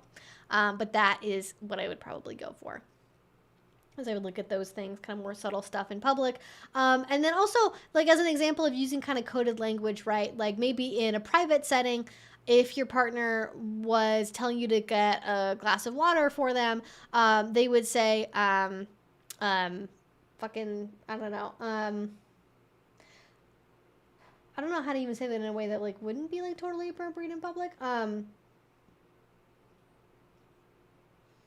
don't know. Maybe that's a bad example. But like, for example, let's just talk about doing it in public, right? Like if for example, you have like a DDLG relationship, it's not that weird to them be like, hey baby girl, give me a glass of water. Cause like baby girl is like a pretty common, affectionate pet name. So it wouldn't really raise that much suspicion, and it's a way of communicating your needs. Maybe phrasing things less like orders and more like a request. For those times out in public is a good way to do things. So maybe instead of just saying like, give me a glass of water, right? Which is like very direct, very to the point, wouldn't be uncommon in a DS setting. But out in public, especially around like, coworkers, friends, family, they're gonna be like, why is he bossing her around like that? Is that okay? Like that kind of seems abusive. Like that'll set off red flags to people because it's not something that they're used to hearing, and it sounds disrespectful and demeaning if it's not done in a way that's like consensual. So you might want to change phrasing to be like, hey sweetie, can you get me a glass of water? Because that's like a much more typical way of phrasing that in English, and it doesn't seem as demanding. And responding to hand signals, it's great. It's great for service submissives, pets, littles, because, right, like baby sign, right, which, like, I think is kind of funny. I think if you're going to teach your kids sign language, just fucking teach them ASL. Do it the proper way. But my controversial opinion about baby sign. I think you should just do it, like, because it's a language, it has grammar, it has structure. If you're just going to teach them random nouns, like, whatever. But, like, I like, because you can use it as, like, sort of thinking about, oh, it's like baby sign, because, like, you're too little to be able to talk yet. Because, like, I think something I haven't really touched on in videos before is, especially if you're playing, like, quite young, with age play or with a DDLG relationship, either you have very limited language capacity or maybe not at all. To have a rule, like baby isn't allowed to speak, baby has to use, crying or, babbling or like baby sign or something. So that could also be a fun aspect too to play around with.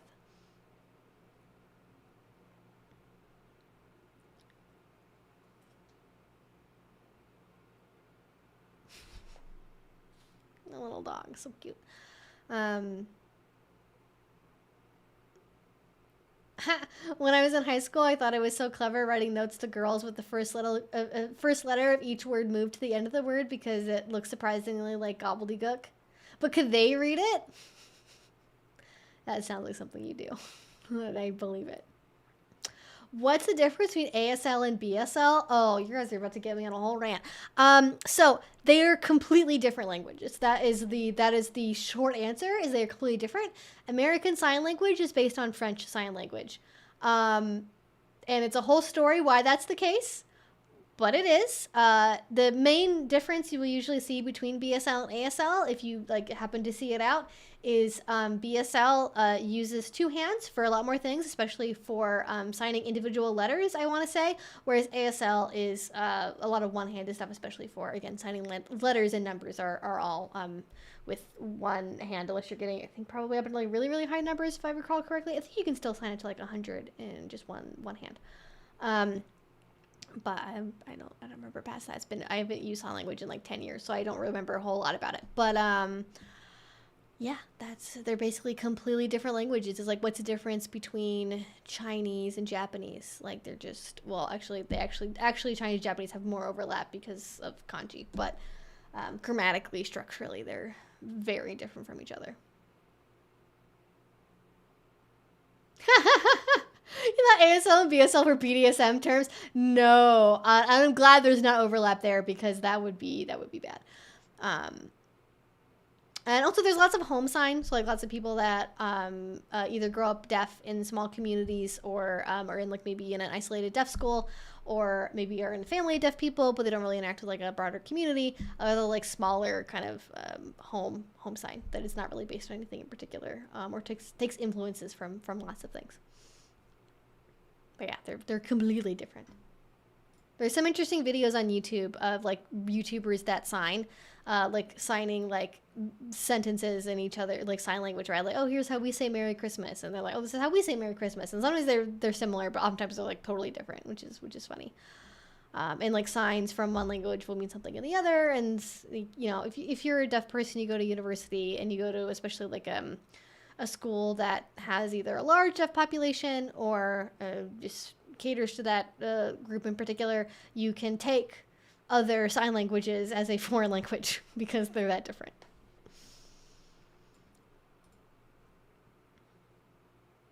I'm British. How do we communicate?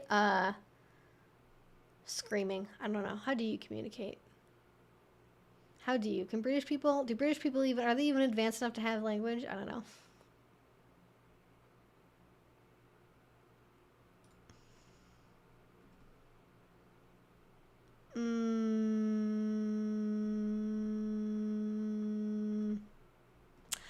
Question, still trying to find my dynamic with my dom. We've been together for 4 years, congratulations, and recently got into the BDSM community. I'm a little, what is the best way to balance the sub and little dynamic? I love this question. I think a lot of people feel a struggle early on knowing how to balance the two, because you tend to kind of waffle between one or the other, and there's not really a lot of representations of doing both. I think it depends on what is fulfilling to you. I certainly know people where both coexist together on a regular basis, where you are a little and a submissive together and you're not really necessarily separating the two. But for a lot of people, the sub mode and the little mode are quite different because the mentalities behind them are quite different. The motivations there are different. I think especially early on, it's going to be a little bit of a trial and error process to find what works for you and your partner, especially if you've been together for a long time and maybe you live together, you have some kind of daily communication already set up. It's easy to like have like some kind of like morning or like daily check-in of like how you're feeling today and how your partner is feeling that day, and like if you're feeling more little, feeling more subby, and then like balancing the day based off of maybe what feels best to you or what you need, because like a lot of people feel very comforted by little stuff, maybe submissive stuff. The daily tasks associated with that maybe might feel overwhelming certain days, so that can also help you kind of balance things on a more like regular basis to make sure you're getting both needs met, and like kind of general keeping track of like, okay, like for this month we did this many days of like sub activities, this many days of like little things. Is that like a good balance? Do we want to try to do more of one thing or the other? Do you want to change stuff, go in a different direction, going into the next month, kind of just calibrating based off of that. I don't think you have to split it like 50-50. I think a lot of people think, oh, if I'm not the majority of the time, or at least half the time, I'm not really a little. And there's sort of this worry that identity is based on what you are the majority of the time.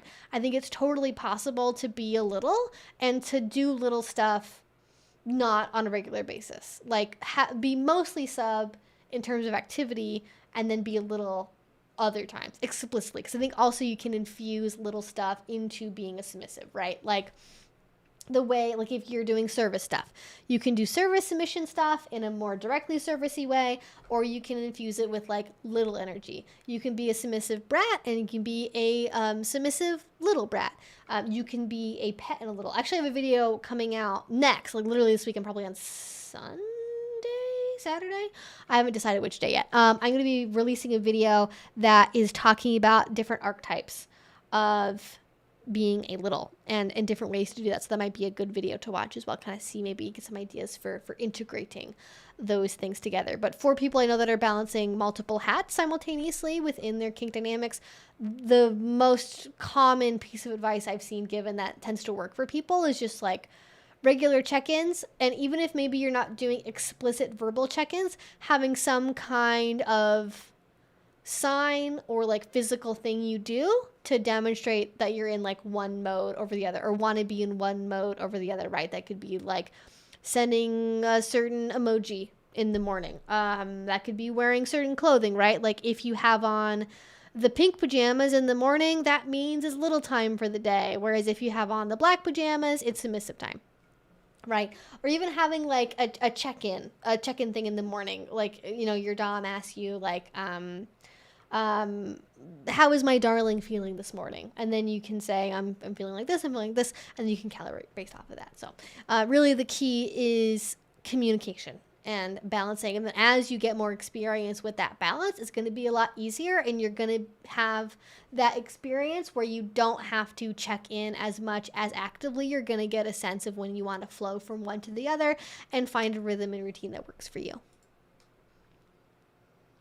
I have never done ABDL stuff myself. Well, I've played with people who are ABDLs while they've been doing ABDL stuff, but I haven't participated in it. Does that make sense? Like, I know people that, especially if they're doing it in like more of an everyday sense, where like whenever they're doing kink, they're doing some kind of ABDL thing. Like I've done scenes with people who are ABDLs, but I haven't engaged in any of the explicitly diaper or baby stuff, if that makes sense.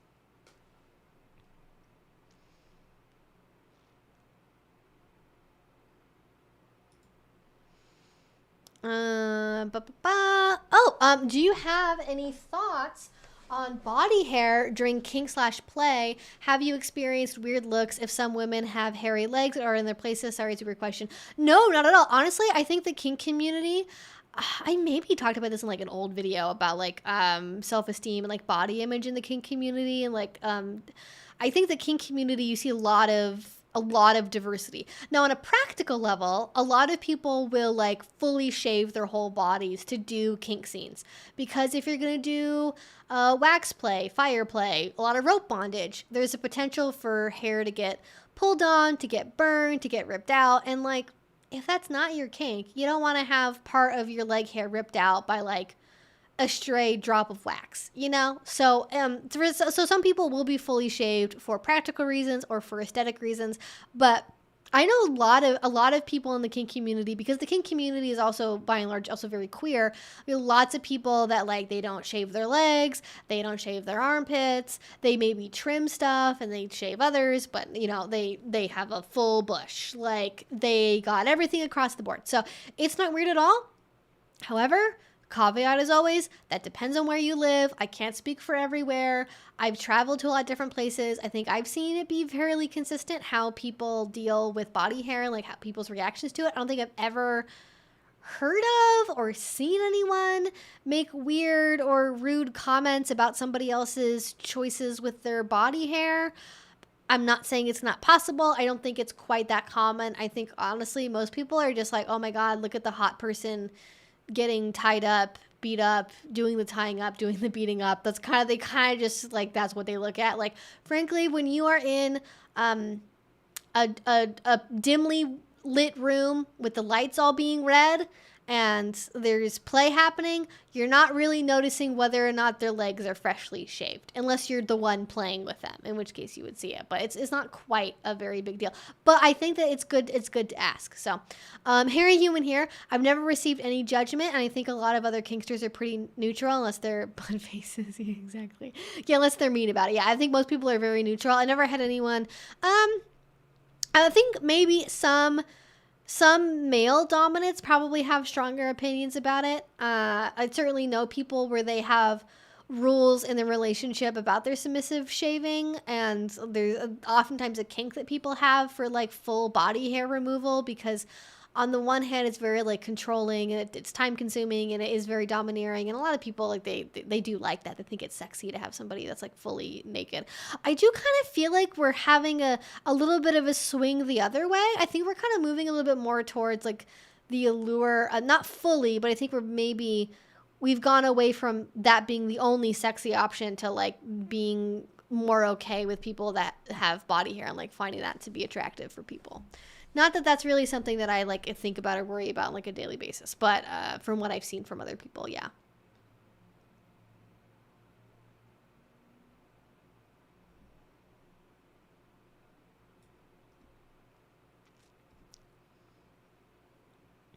Heard any good bands lately? I just recently found a super fun band called Truth Club.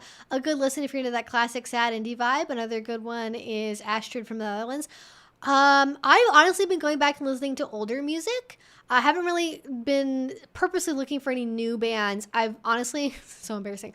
I've mostly been going back and listening to music that was popular when I was younger that I didn't listen to at the time. So I've been listening to like from oldest to newest, I've been listening to Fall Out Boy and like My Chemical Romance, because as I have said many times, I never had like a pop punk phase or an emo phase. I went like I went straight from listening to like ABBA and like country music to listening to like metal with like a little bit of like, there was a little bit of like 3 Days Grace and like kind of like softer stuff kind of at the beginning, but I never really got into like, I was into Linkin Park kind of, but like that was kind of it. I don't like, do people think Linkin Park is like, I don't think people think Linkin Park is like one of the emo bands. Like, I feel like when I say emo band, I mean like My Chemical Romance, Fall Out Boy, Good Charlotte, Red Jumpsuit Apparatus, like the AFI, that kind of mix. And I started to listen to them again. And it's very interesting, especially with like adult listening ears, kind of hearing, especially in the earlier albums, hearing the musical influences from probably music they listened to growing up and what influenced them to start making music and like the lyrics of it. I think honestly, part of the reason it never had any like those phases is, well, one, it wasn't super popular by the time I got into high school. Things that kind of shifted more towards like metalcore and like hardcore music, to be frank. But especially because like a lot of those bands, they either had stopped making music or like an album had recently come out that was like very not enjoyed by the fans. Like I started high school a year, like I think 2 years after Fall Out Boy's very unpopular like third big commercial album came out, and then like everyone was like, "Oh, they suck." Yeah.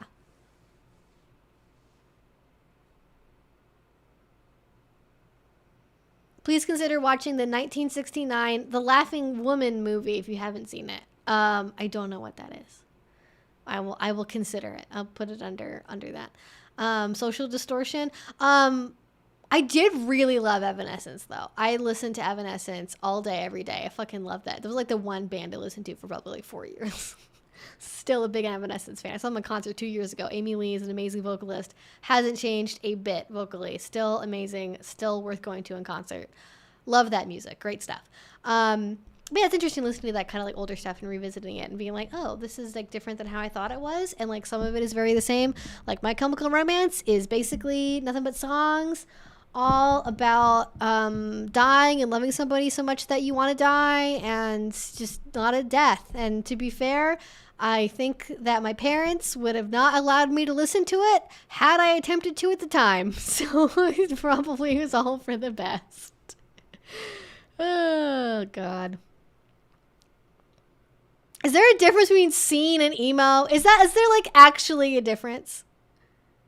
Is there a meaningful difference, or is that splitting hairs? Is that like me saying there's a difference? There's a difference between screamo and hardcore. It's like, I'm like, I do not want to go back to 2010 and be having arguments about the difference between screamo music like hardcore music. I do not want to go back there. Do not make me. No. Yeah. Bullets is good though. I like the early stuff. I usually do that. It's kind of like my thing. I like stuff that kind of doesn't feel like fully finished production wise. Like I really like hearing an early band where like you can tell that like when they get some money and like a good producer on board that it's gonna be polished. But like I like that early kind of like stuff where it's like, ooh, we could have done that differently. Ooh, that could have been, that's a little rough. That's a little rough around the edges. I like that. Scene is the bridge between emo and pop punk. There's definitely a difference. I mean, see, I never listened to any of that stuff. I have no idea. I'm totally ignorant. Fucking everybody's like has big opinions about this though. Emo versus hardcore. Emo did actually start from DC hardcore. True though. That I do believe. I'm familiar with like the dictionary definition of what emo means. Scene is just scene, no punk involved whatsoever. It's very different. Can you give me an example of like a scene song then versus an emo song?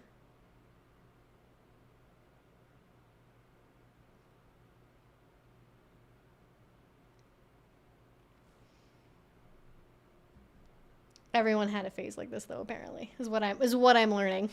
Everyone knows enough to have an opinion, and I'm just like, I don't know. I love going into things completely ignorant though, and just being able to like form my own opinion about if I like something or not.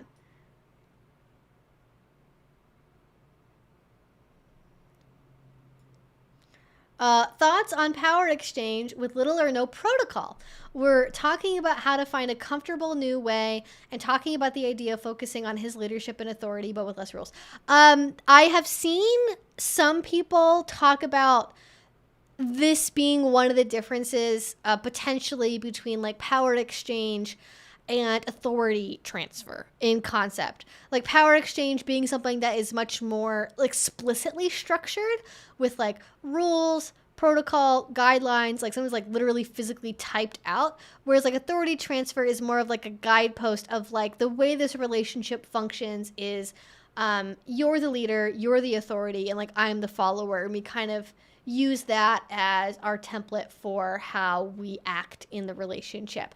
And I've talked about this briefly before, but I really do think that like for some people, that initial idea of like very, very structured kink is like the way. Like having the set guide, and I personally advocate for this, is like if you're not doing anything else and you're not like if you just want to know where to start from, I think starting from a place of like very explicit rules, guidelines, protocol, all of that is great. I think over time, a lot of people get into more of a natural rhythm where they fall more into that like leader follower mindset where they don't necessarily need to have that explicit rules and protocol, especially in like a very long-term relationship where there's a very deep level of like trust. I think early relationships where you're kind of getting to know each other, you're maybe not fully confident that they're going to follow rules, that they're not, they're going to, follow your limitations and your boundaries. I completely get why that is a good starting point, and that's also why I advocate for it, is because like if you don't have anything else, it's good to start from a high amount of structure because you can always take stuff away. But yeah, absolutely, I think it's totally possible to have a power exchange relationship, and to me this is the most like when you get rid of everything else on top, everything else is window dressing. The collars, the titles, the rules, the contracts, everything else is decoration.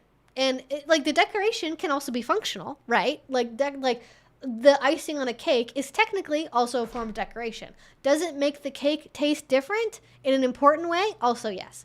But at the bare bones of it, what you need to have a DS relationship that makes it work is one person being the leader and one person being the follower and acting in that way in the relationship, either across all areas of life, in certain areas of life, certain times, all the time, whatever combination they're in. But I think if that's what you're stripping it back to, really what you're getting to is you're maintaining the core of what power exchange is, and you're not necessarily getting bogged down in super, super high protocol. But I think there's kind of a natural back and forth. You have like really, really high protocol and like no protocol at all. And I think kind of when you go into the no protocol area, I imagine once you've gone through that, you're probably going to come back to a point where you've mediated between the two and you found amongst all of that what works the best for both of you.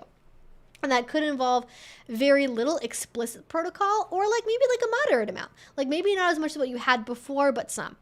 And I think that's a natural ebb and flow to have. In the same way that I think a lot of relationships have a similar trajectory with like sex, right? Like a lot of relationships, the beginning part, very high sex, very sex focused. And then you develop intimacy and you begin to like come out of your infatuation cave and you want to reemerge. You go from really, really high sex to maybe like no sex or very little sex. You still have intimacy. You're still intimate with each other emotionally, maybe physically in other ways. Maybe sex isn't the way they used to be. And you kind of moderate between the two as you continue in the relationship. And I don't really know where I was going with that exactly, but that's basically it.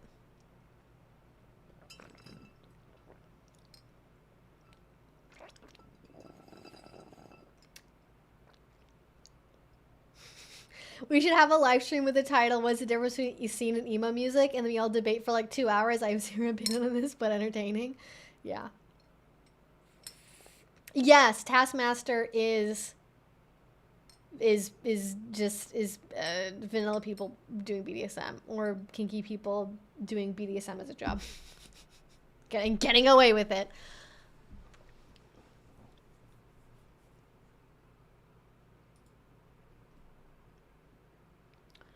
I definitely need to get some more water, but the stream is almost done. So I'm gonna yes, the functionality. Yes, this is a great point. Yes, we're moving away from the aesthetics of our DS and more towards keeping it functional. Like me not being allowed to wear my pants serves no functional purpose other than being able to do a fun roleplay thing, and keeping that stuff up was weighing both of us down. Yes, yeah, absolutely. I think that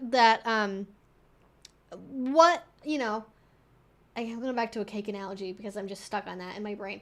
Like, you can have a really highly decorated cake, right? You've got little figurines on it. You've got mountains of frosting and fruits and everything, right? And, like, that looks really pretty. But when you've had the cake out for a while and the cake starts to get warm, it starts to melt and sink in. It doesn't look quite so pretty anymore.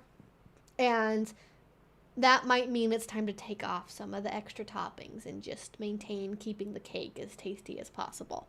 And I think that's completely fair. I think that's like having that level of introspection and being able to ask, okay, why are we actually doing this, is how you make a BDSM relationship of any kind work long term. Because if you're just doing something to do something, if you're just doing it because other people do it or because you feel like you have to do it, you're not making a relationship that works for you as individuals. You're making a relationship that is performative for who? For like the community, to the BDSM judge in your head that says like your kink must look this way. Like, that guy doesn't have to be there. You can tell him to leave. You can just do what works for you. And like, if for you that means getting rid of the kind of non-functional stuff, most of it, all of it, go for it. Because that's not what makes the DS the DS.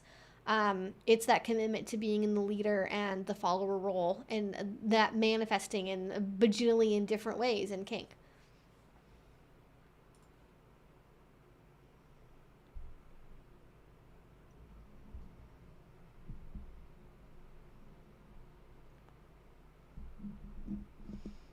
I do not know what the Divine Comedy is. I don't know. No, I'm not gonna Google it. That's how I get off on a tangent again. Try to get to one more question here. Clothes, turn your hangers backwards, and after wear, turn hangers opposite way, and when you don't wear after, you can give away. Oh, that's a good idea. Yeah, that's true.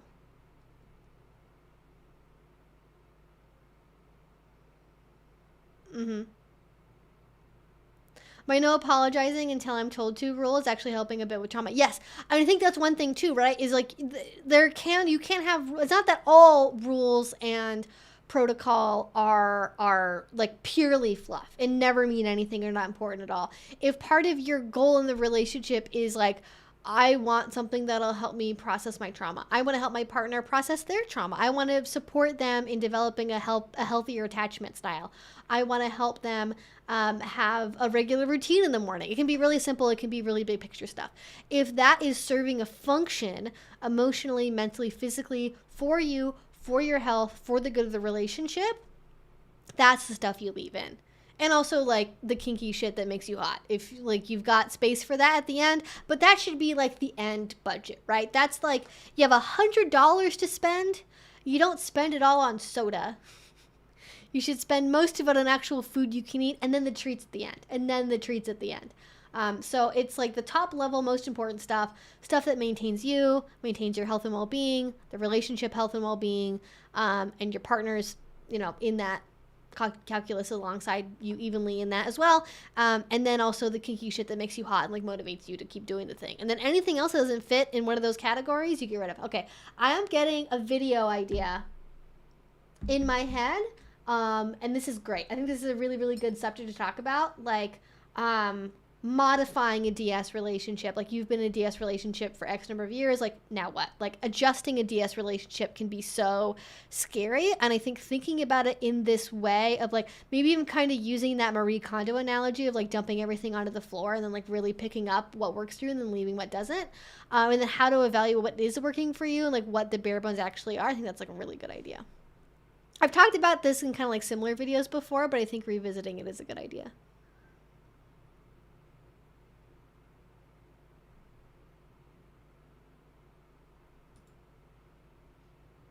I love kinky Valentine's Day content. There was a review of kinky stuff that I thought was for Valentine's Day one year.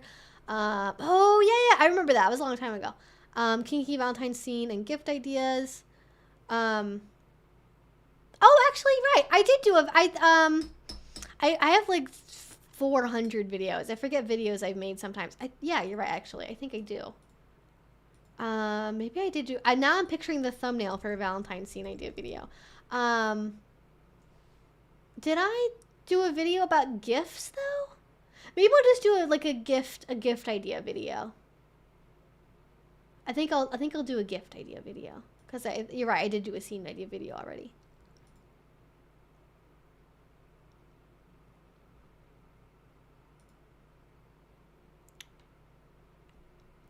Valentine content for scenes or gifts for partner or platonic friends. I gave my best friends the best spice basket 2 years ago with her first toy, and now she goes to events with me. That's delightful.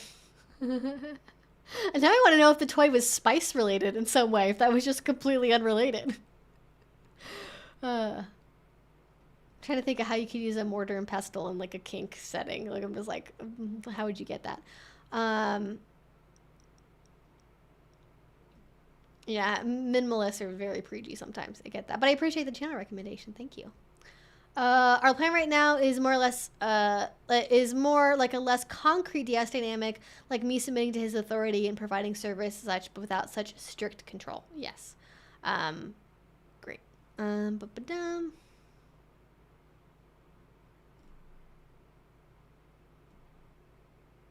Okay, this is going to be the last question. My partner and I broke up last year because he went from talking to me almost every day to maybe once bi-weekly. Wow, yep, that understandable. That you would break up because of that. Not that he'd do that. I gave him chances to fix it, but he just wouldn't. He told me because he was really depressed and that he's in a better place now. So we got back together and now he's doing it again. And I feel like it will never get better. We almost never talk now. He's planning a big life change and didn't even tell me about it. I feel like I'm not even his part of his life anymore. Any advice? I think you got to believe people when they show you who they are and not what they say they are. Often we are the kinds of people, we believe people at their word. We believe them when they say, I want to change. I want to get better. I never do that again. I'm so sorry. And we believe them. And then that leads us to trusting them. We get invested again. They do it again. And it's not exactly like because you're rewarding them with your presence, that they're learning they don't really have to actually change first. They can just tell you that they want to change, and that's good enough. My line is, especially because you did give them a second chance. You did more than most people would do. A little guilt tripping with the depression in there. Like, come on, it's not your, like, they're, like, I get it. I understand, like, texting can be really, really hard when you're in high stress scenarios, when you're depressed. But when they're doing it repeatedly and they know that it's hurting you personally because you're supposed to be their partner, they're not telling you about things that are going on in their life, I think you got to cut yourself loose and be like, hey, I know you want to change. I'm not seeing it. I'm not happy. I deserve to be happy in a relationship. I'm sorry. And then just, like, walk away. You don't even have to say it like that, right? You can just be like, hey, things aren't working out. That's basically it, right? You don't have to justify anything. You can just break up and just leave. But you deserve to have somebody that will talk to you, that will communicate with you about important life things, and that will get better for themselves, that actually will change when they say that they want to change, that when they recognize and have been told there's a problem, that they move towards, especially, again, as your partner, as somebody, this isn't just like, you know, a coworker that, like, you know, that keeps, you know, leaving, like, the printer empty and doesn't, like, refill the paper. Like, this is a very personal issue on a very emotional level. And I think that that's, like, that is not how you should be treated or deserve to be treated. Or, like, would it, like, even if somebody was struggling, it's not your job to wait around until they get better. You deserve to have space and time to be happy.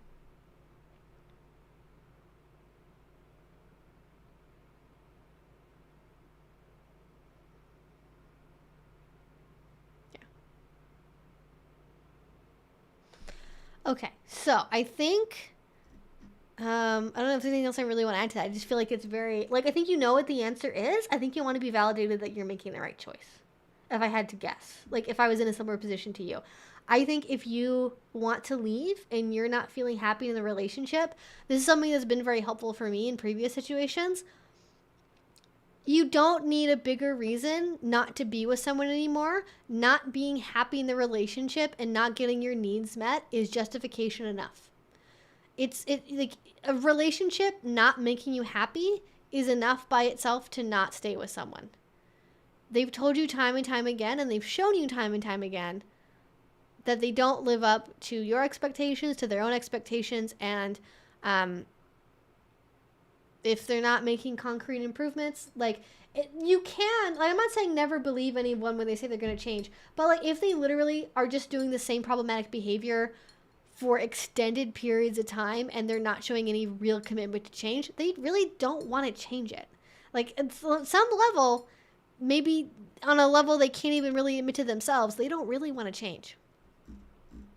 That's not on you, it's on them.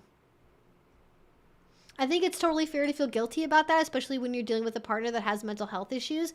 You can't let them dictate your entire life and control your access to happiness in a romantic relationship because they can't get their stuff together.